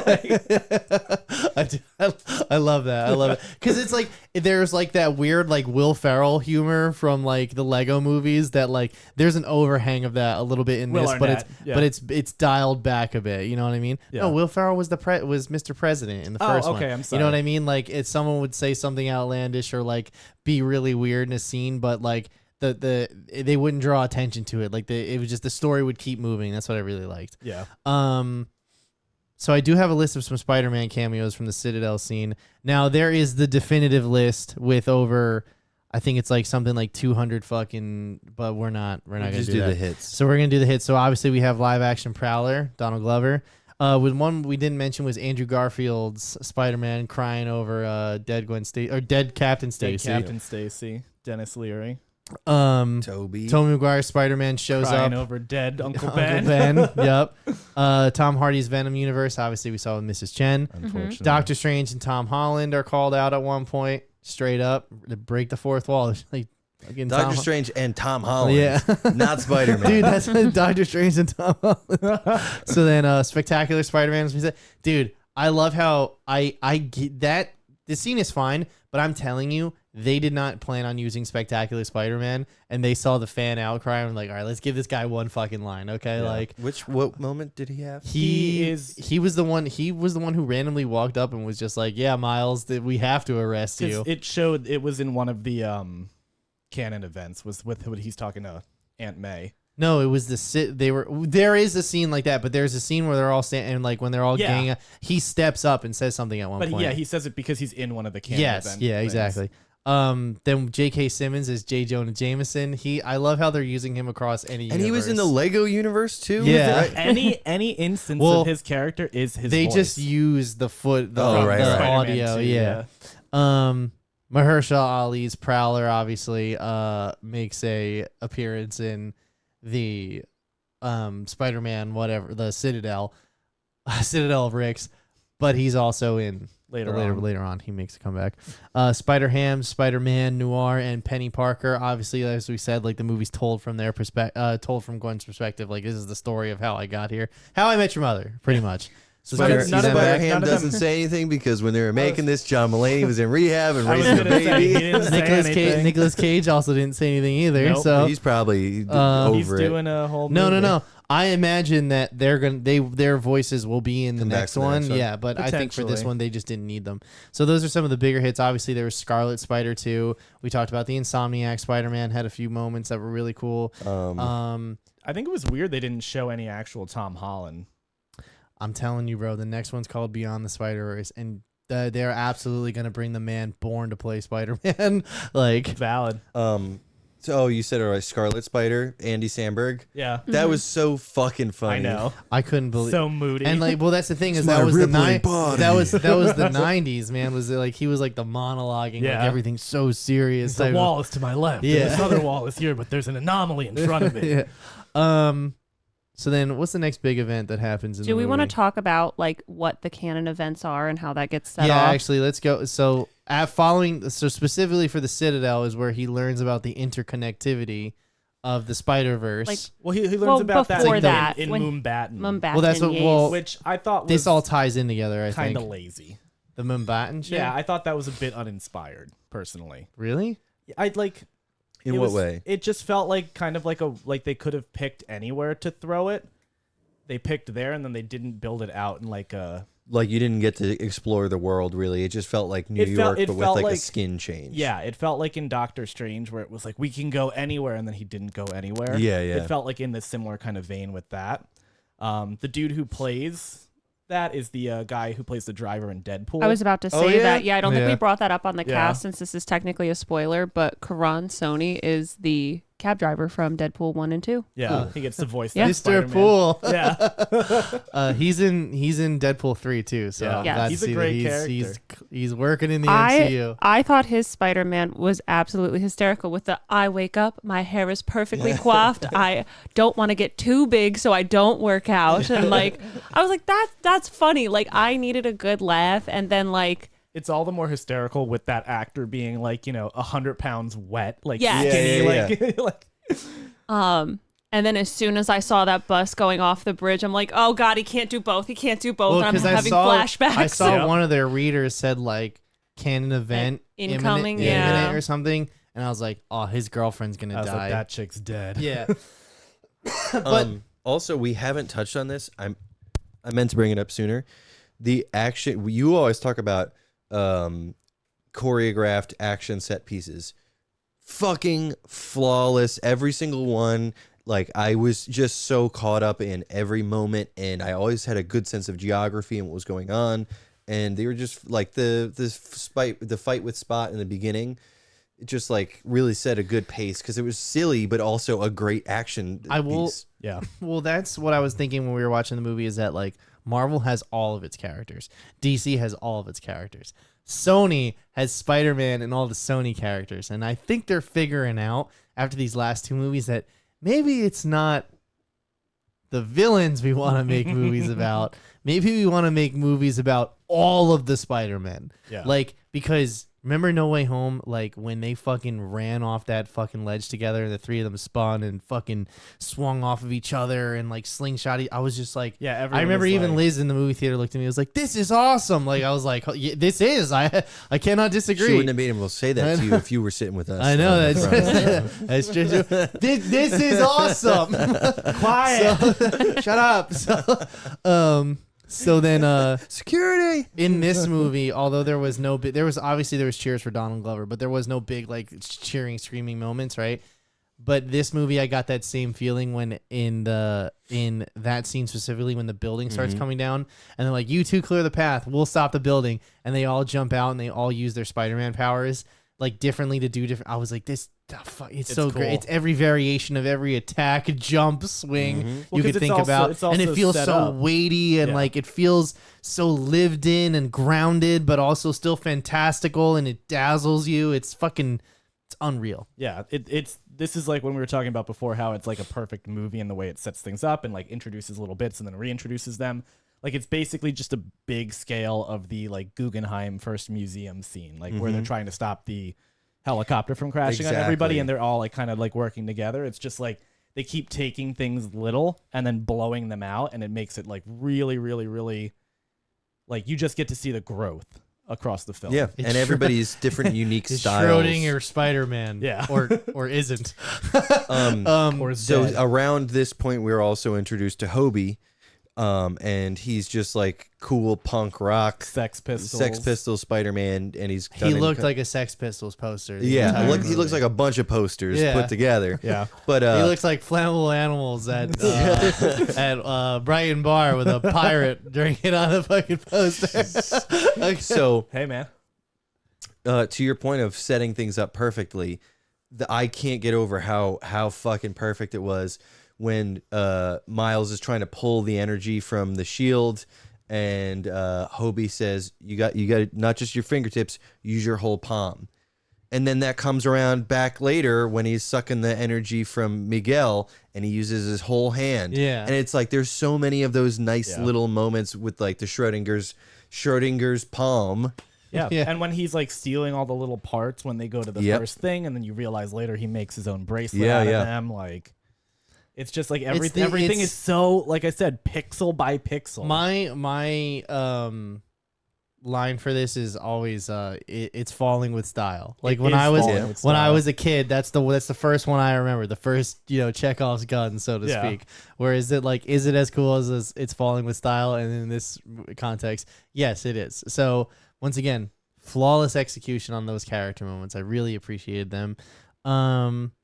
So I got some trivia. Oh, okay, you want to go know, back to the Canon hold on. event? I want to talk about Oh, the yeah, fucking yeah. Canon events. God damn Yes. it. Okay, don't interrupt me. What? So any of you. So the Canon events are basically things that have to happen in a Spider-Man's life for him to become Spider-Man. Otherwise, shit gets fucked. Yeah, basically something that defines you for the rest of your life. And it seems to be the biggest one is the loss of a loved one, specifically Uncle Ben, Captain Stacy, or in some cases, Well, Captain Stacy is a different one, right?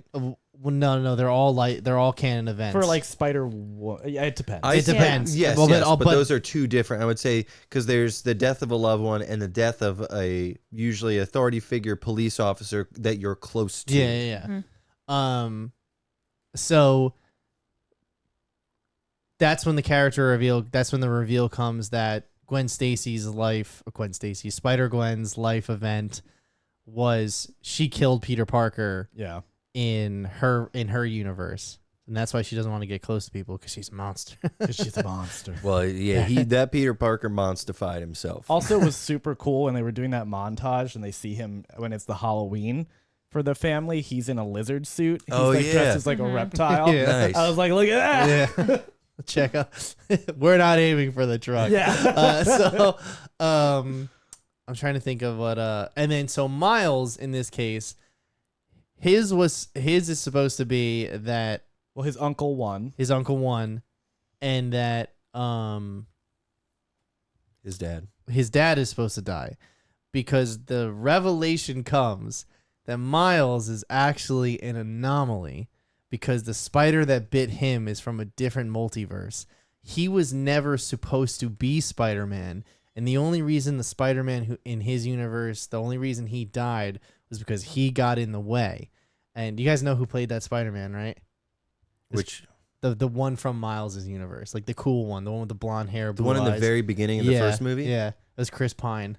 Oh yeah, amazing. Yeah. So and the only reason it's said now that the only reason he died is because you got in the way. He wasn't supposed to die. So now he is the anomaly. Yeah, he's out of place. So that is the first twist where you're like, holy shit, okay, that's kind of a cool, because they've explained to you the physics and the rules of the world so much to this point that you understand what's happening. And they also do the whole glitch thing. Remember, he wears a bracelet, everything. Mm-hmm. And then after that happens, the second twist is that when Miles gets the machine to send him back to his universe. Damn, we're skipping ahead to this already. Well, what was in between that? I don't. Well, I mean, there's plenty in between that, but yeah. No, there was a big action sequence, and then Well, as how far about the as action character sequence? That was fucking awesome. Well, I guess we don't have to go through it beat by beat, but the whole thing where it's like, oh, I see, he doesn't have a plan. He's just running, and then he does have, and then he falls with style. Then he falls with fucking he's like, I style. lured 100 spider people We got away from Spider-Man running around with a baby. Then then he's like, I taught him how to just jump into shit. Like when he jumps up the train. Yeah. The hologram assistant, Lila. Is that a canon thing, or is I it have just no from this idea. movie? I have no sure. idea. This movie really Probably, blurs but- the lines on what was comic or canon and what is and what they just made themselves, which is fine though because it's all good. Yeah. All right, so the other twist. Yeah. So after the big action sequence, he beats all the Spider-Men. The second twist is that when he gets the machine to send him back, because that's what they do at the Citadel. They take your villains that have hopped multiverses, they study your DNA, and they send you back through, which I thought was a little bit on the nose. You know what I mean? It had to be. But also at the same time, it was For one the of story. those. Yeah, for the sake of the story. So then when Miles goes back, it sends the DNA, the machine reads his DNA and sends him back to the wrong universe. And it's a universe where Miles's father's already dead. Because they don't have Uncle- a Spider-Man. Uncle Aaron already lived. And He already lived. And he is the Prowler. I was like, that is fucking awesome. I tell you what, I didn't see it coming until the second that he stepped into the light. I was just like, Yeah. who is it? No. Yeah, like But you that. know, Well, like when he gets punched in the face, that was a pretty clear sign. But it took me so long to even realize what was happening because Gwen was outside the window. They really pulled the wool over my eyes, and I'm like, oh, okay, this is happening all in one felt universe. like the Dark Knight when Yes, the yes. Joker switches Yes. the addresses. yes. And like they set it up Batman so well. rolls up and it's Aaron Eckhart screaming, and you're like sitting. I remember I was sitting there in disbelief, going, "They're not going to actually." Oh, you know what I mean? They like, did. They really did, you know? And that's the thing, is just like for years there was this debate over like, did he give him, like, did he mishear? Did he say the wrong thing? Did this, that, the other thing? And Christopher Nolan was just like, no, he did it purposely. He did it the wrong, like he told him the wrong addresses. Like, and there is no reason why. That's the whole point. That's the thing. It's like, fuck you. Like, I'm telling you the wrong address. So like the other big twist with Miles being what's it, the Prowler? Prowler, is that's universe 42, which is the universe that the spider came from that bit Miles, like our Miles. And in the very beginning, like when Gwen's kind of going over, and you see, like, you basically in the very start of the story, you kind of see the like just different shots of the rest of the story. We see that 42 spider going to bite a Miles that has the braids. So we learn, it's like a still shot kind of thing. So we learn that he's not an anomaly. Like, he really, in that universe, he was going to be Spider-Man, but that 42 spider got sent to Miles' universe. So it's like, he actually is meant to be Spider-Man. He's not an anomaly. Well, I'm wondering if that's going to come into play. Well, I think the next movie, I think it will. The whole idea that Miles is an anomaly coming from, and I don't know the canon of Miguel O'Hara, but the fact that he never got bit, right? He shoots up. He was never bit by a radioactive spider. Yeah, he's got his own spider juice or something. I think he just continually juices himself with it. And he's also a vampire. Mm-hmm. I don't know. So I think I remember them saying that he never got bit. He juices. Yeah. So it's like, for you, motherfucker, to call me the anomaly, you never even had this canon moment. And also, he went into a universe, inhabited, and he killed he pulled a Rick and Morty. Yeah. He killed the whole universe. The guy. No, he. Oh. Well, that's he what ended did up inadvertently. happening. Yeah. Inadvertently, but he went to another kill universe. Him. His person got killed. Yeah. He went to one where he which was is already like dead. Rick and Morty, where they blew themselves up. Yeah. How many times are they going to bury those bodies? Yeah. So you see the faults in those characters, and you see what's driving them emotionally, though. That's what's really nice. None of it. These are once again all characters that are making choices out of emotion, and that's because, and the reason you understand that emotion is because this is a movie that was really good at doing flashbacks and filling in the context, where I feel that flashbacks are sometimes a really cheap way of telling a story. It's also really cool to, like, if it's pulled off really well, like one of the only good sequences in that movie you brought up before, Jungle Cruise, is the flashback where you find out he's the conquistador, you know, The Rock, a conquistador. Sure. And they're playing that fucking really awesome version of the Metallica song. God, what is it? Nothing Else Matters. Oh, and everything. yeah. It's just really nice, and it was just one of those things like, yeah, it's cheap to fill this in the last half hour of the movie so you actually tell the story, but also at the same time, it was executed well. Where this, I did not feel was cheap. But it was also, the execution was, I know. you know what I mean? It's basically not even a flashback, honestly. It's just non-linear storytelling because they're giving you information in different It's points. just Gwen telling the story. Right. Basically. Yeah. And you know what? That's like that. I feel like that can go either way. You know what I mean? Like, you guys have seen 300, obviously, right? Mm-hmm. The reason why 300, I feel, gets such a pass that it does, as far as like the historical side and just the actual like screenplay side, the actual script of it, is that it's told from the perspective of a guy who was at the battle and went home and is telling the tale It's the heroic of his legend. glorious, Yeah. you know what I mean? And like at the end of the movie, it cuts to him leading the army against the Persians, where they were outnumbered like 3-1 or some shit. Yeah. My point is just that when it's the character basically singing the song of the people that went on the journey with, I feel like embellishing it and filling it in, like, you know, like that's how a person tells a story. You know what I mean? The one big thing I thought too when we got the second Miles reveal, I was like, I bet the Flash is mad that this came out before. Oh my god, I thought about that too. I thought about that too. And they're like, no, we don't have to do this. Actually, this person doesn't have to die. I can change it. I will was say like, this. ooh. The Flash comes out in 12 days. So in 2 weeks we'll be reviewing that movie. Oh yeah. And I want to come back to this moment. So write this moment down. So make sure we come back to it. Is that there is an actor that is missing from this movie that somehow makes an appearance in that movie. And I imagine after he's seen this, he's going to be like, man, I don't think I made the right choice. You'll know exactly who it is when you see it. Michael Keaton. I'm like trying to think of who I know is in the Flash, and all right, I'm looking it up. Is it Michael Keaton? I'm not following. No. No. Are I you also gonna... don't. Stay tuned in. I also don't want to spoil any Okay. fun things for the All Flash. right, well, 'cause this was ruined after we're for done me. recording. Oh wait, it was ruined for you. It was one of those things that's like it went around. It was ruined Okay, I don't want to. by the director in his own interview. Just openly Bruh. spoke about it, and I was just like, "This was one of those things I didn't know." Why did you do this? Yeah, exactly. So, and it's not like a big plot beat or anything, but it's one of those like, oh, that dude, yeah. It's one of those moments. Yeah. So I don't want to ruin that for anyone. Okay, I got some trivia. You guys want to hear some trivia about this? Okay, so at 2 hours and 20 minutes, which by the way, didn't feel the runtime at all. The pace was incredible. Never looked at my phone once.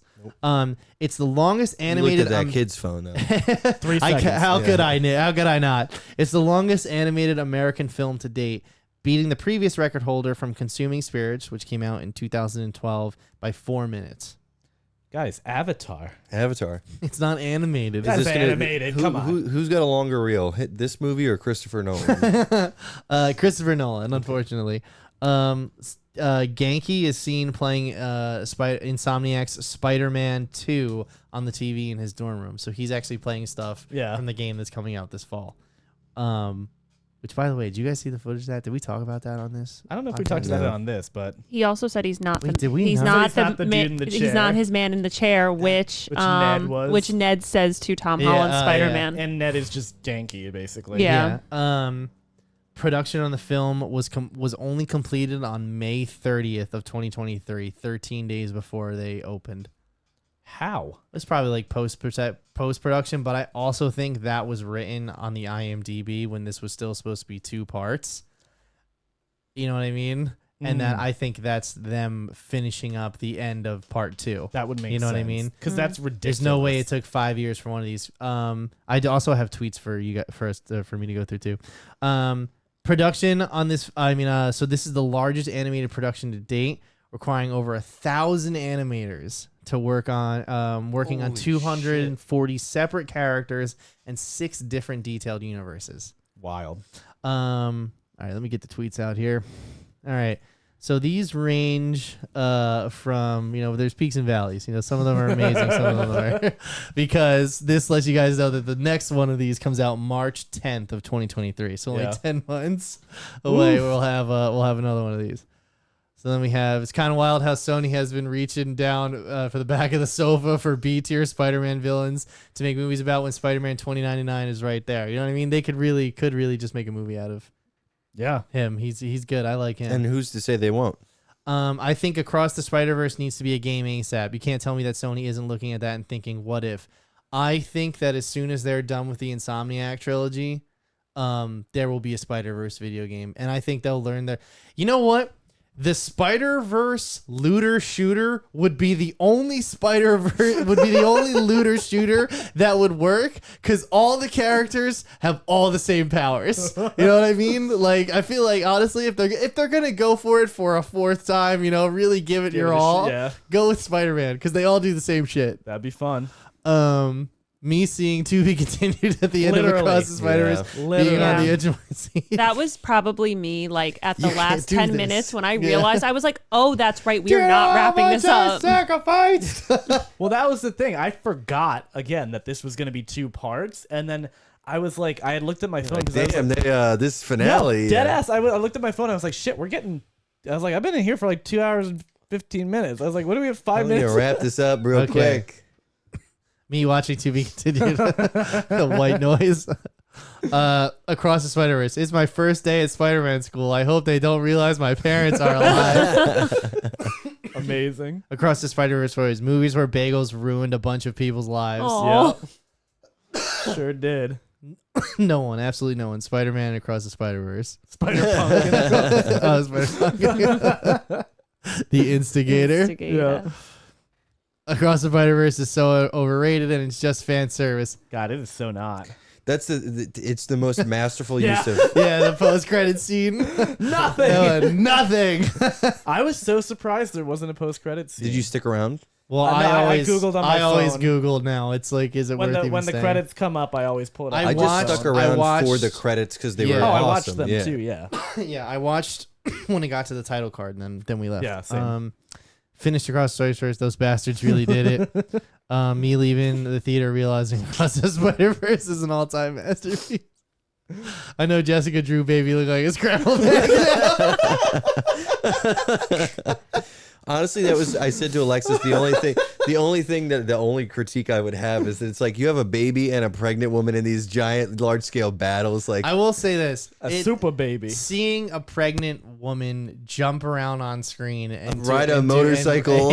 and do like action scenes is never not gonna be weird. But it's not like I was offended by it. I was more questioning dare you. how deep does her mutation run that she could fire the webs out of her fingertips, which are covered by gloves. Like my nerd brain went there. Yeah, she's got super pregnant lady powers. I also love that it's like, oh, you didn't bring this baby to a battle, did you? He's like, no. And then he keeps leaving with the baby. I'm Yeah. like, She hire a knows. babysitter. Just hire a babysitter. Girls do not want boyfriends. They want to know every detail behind the production of Across the Spider-Verse.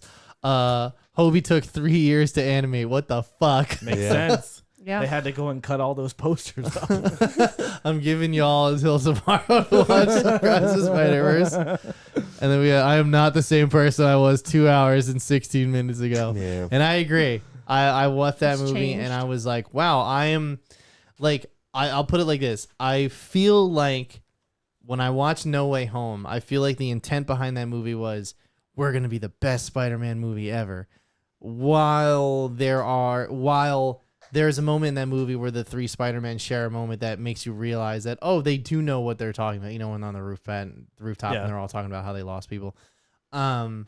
That's the canon event for them. You know what I mean? And they have that moment, but I feel like the intent was always we're gonna make the best fucking Spider-Man movie ever, and they came that close. Mm-hmm. I feel like this movie, they're like, let's just do what we got to do and make it as good as we possibly can. Let's make a great And movie. and they fucking eat alley-oop, no problem.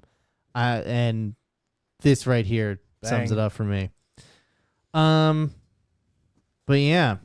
So anything else before we move off this topic? I mean, I'll just wrap it up with saying one more time, just Tens across the board. Go see tens it. across the board. Go see it. See it Well, on the I mean, biggest screen with the biggest I sound hope system. I hope you're not seeing it after hearing this conversation. Yeah. Go see it even if you did. And was there anything else specifically about the movie we want to talk about? You have a better memory than me with these things. So. What? Yeah, right now you do. You have the best memory. I think I have better long-term memory. I don't really have like. I just Killed your watched. short-term memory. Yeah. Nah, I think No, I think we got for, everything. for the most part. There was a cat Spider-Man. There That's was all a I cat. care And about. it had its bracelet on its tail. And a T-Rex. Yeah. The T-Rex was T-Rex cute. one, which was I saw that one. I was like, how does that one even function? Like Yeah, big boy. um, And the spider car. Yeah, the yeah. car was cool too. I like Peter the car. parked car. It was like what it said or whatever. Yeah. So that car specifically, like obviously like it was in the Spider-Man comics, like in like when comics were still like, I mean they're still really goofy, but back when they were like over the top goofy, the last time I think that car made an appearance was Old Man Logan, which is what they based the movie Logan off of, and it's about a blind Hawkeye and a one-armed Wolverine driving in Spider-Man's old car across the U.S. and like this is after like a civil war has broken out and like the Hulk and his mafia family run one whole part of the U.S. Red Skull's got a whole thing going on. Dr. Doom invaded a part of the country. It's wild. My point is that the car's most famous appearance is this movie and that fucking comic book. I thought it was in the first Spider-Man movie, like the first animated one. Was it? I feel like it was. I could be wrong. I don't remember. All I know is I've seen the first one twice and they were both great. I mean, the both times I watched it, I remember thinking this movie's great. I can't remember the car I specifically. could be wrong. though. I thought it was, but You guys whatever. think this is better than the first one, obviously, Yeah. right? Oh, by Easily. far. Yeah. One last question for the group. Okay. Will VR Spider-Man be buying the Quest 3? Did VR Spider-Man show up? That the girl that does all the Oh, yeah. She doesn't need she's to. She's already got it. She is VR. She is VR. Will she be coming to us Nah, her in ass Beyond is the eating Cheetos. Oh too my much. gosh. Okay, so if Pat's theory is right and Beyond the Spider-Verse gets some funky live action, she gets to transport there with the Quest 3 into Tom It's Holland's sponsored. universe. I as far as Beyond the Spider-Verse is concerned, I can't see another way for them to up the ante. I mean, obviously, I think they can up the ante, like story, like narrative-wise first without pulling in a gimmick like that.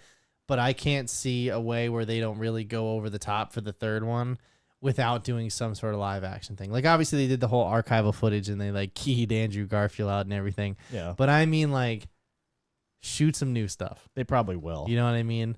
Like, what is a battle? What is a Roger Rabbit battle with animated that would be Spider-Man cool. and live action Spider-Man look like? You know what I mean?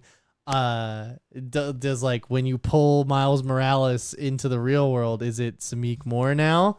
Or is it a different actor? You know what I mean? Who like Yeah. just carries Or on is the it character? just the same character? Or is it just the animated version? Yeah. And there is a live action version. You know what I mean? There's a lot of ways they can go.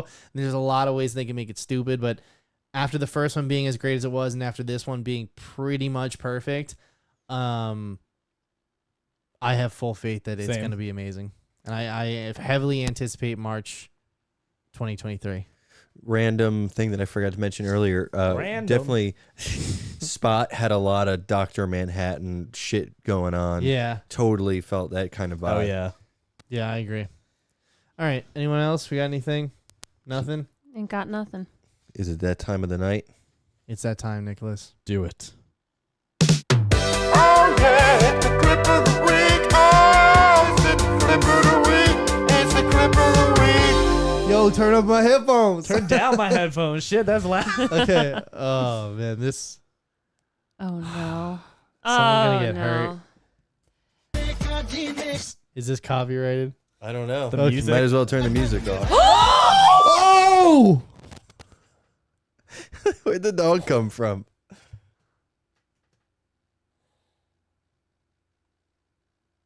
Yo. Dude, was this the worst thing I ever showed you guys? Nobody said a fucking word. When I saw this frame, I was like, what's falling from the ceiling? I What thought there runs was going to that be a manhole? moped. I thought the manhole was gonna blow. Yeah, I up. thought something like the last thing I expected was I'm gonna run you over. Okay, that looks like it's more the chest than the No, head. no, Liz, that is a face. That is a It's face. like her Oh. neck. Oh. How? It's a little bit of both. Yo, you know that hurt. Wait, Yeah. but she sits up. She sits up somehow. Yeah, adrenaline. Holy shit. Man. Your neck is broken. Go to the hospital. Go to the hospital. What the dog doing? Yeah, I didn't even notice the dog over there. The dog yeah. has Look at the the dog has dog, more look. urgency than everyone else. Honestly, yeah. You okay? What you guys doing? Oh my god. Ugh. Sorry, I'm so sorry. Oh my god. Can we not watch this again? Can we settle last outside time. of our insurance companies? Yeah, This is gonna get taken down. I don't think this is gonna. There's not a drop of blood. It's Yeah, fine. it's fine. But yeah, that was fucking. It's gonna make a great clip on Instagram though, and that's really what matters. You're right welcome. The silence of Now. everyone. Oh my god, that was fucked. I don't even want to know if there's a follow up to this clip because I'm Alright. scared of the outcome. Well, with that said, thank you very much, everyone, for tuning in to this episode of Press Any Key. You could jump down, leave us a message in the comments. What's so fucking funny? Like I'm just signing reeling. off right I'm now. reeling from that clip. Okay.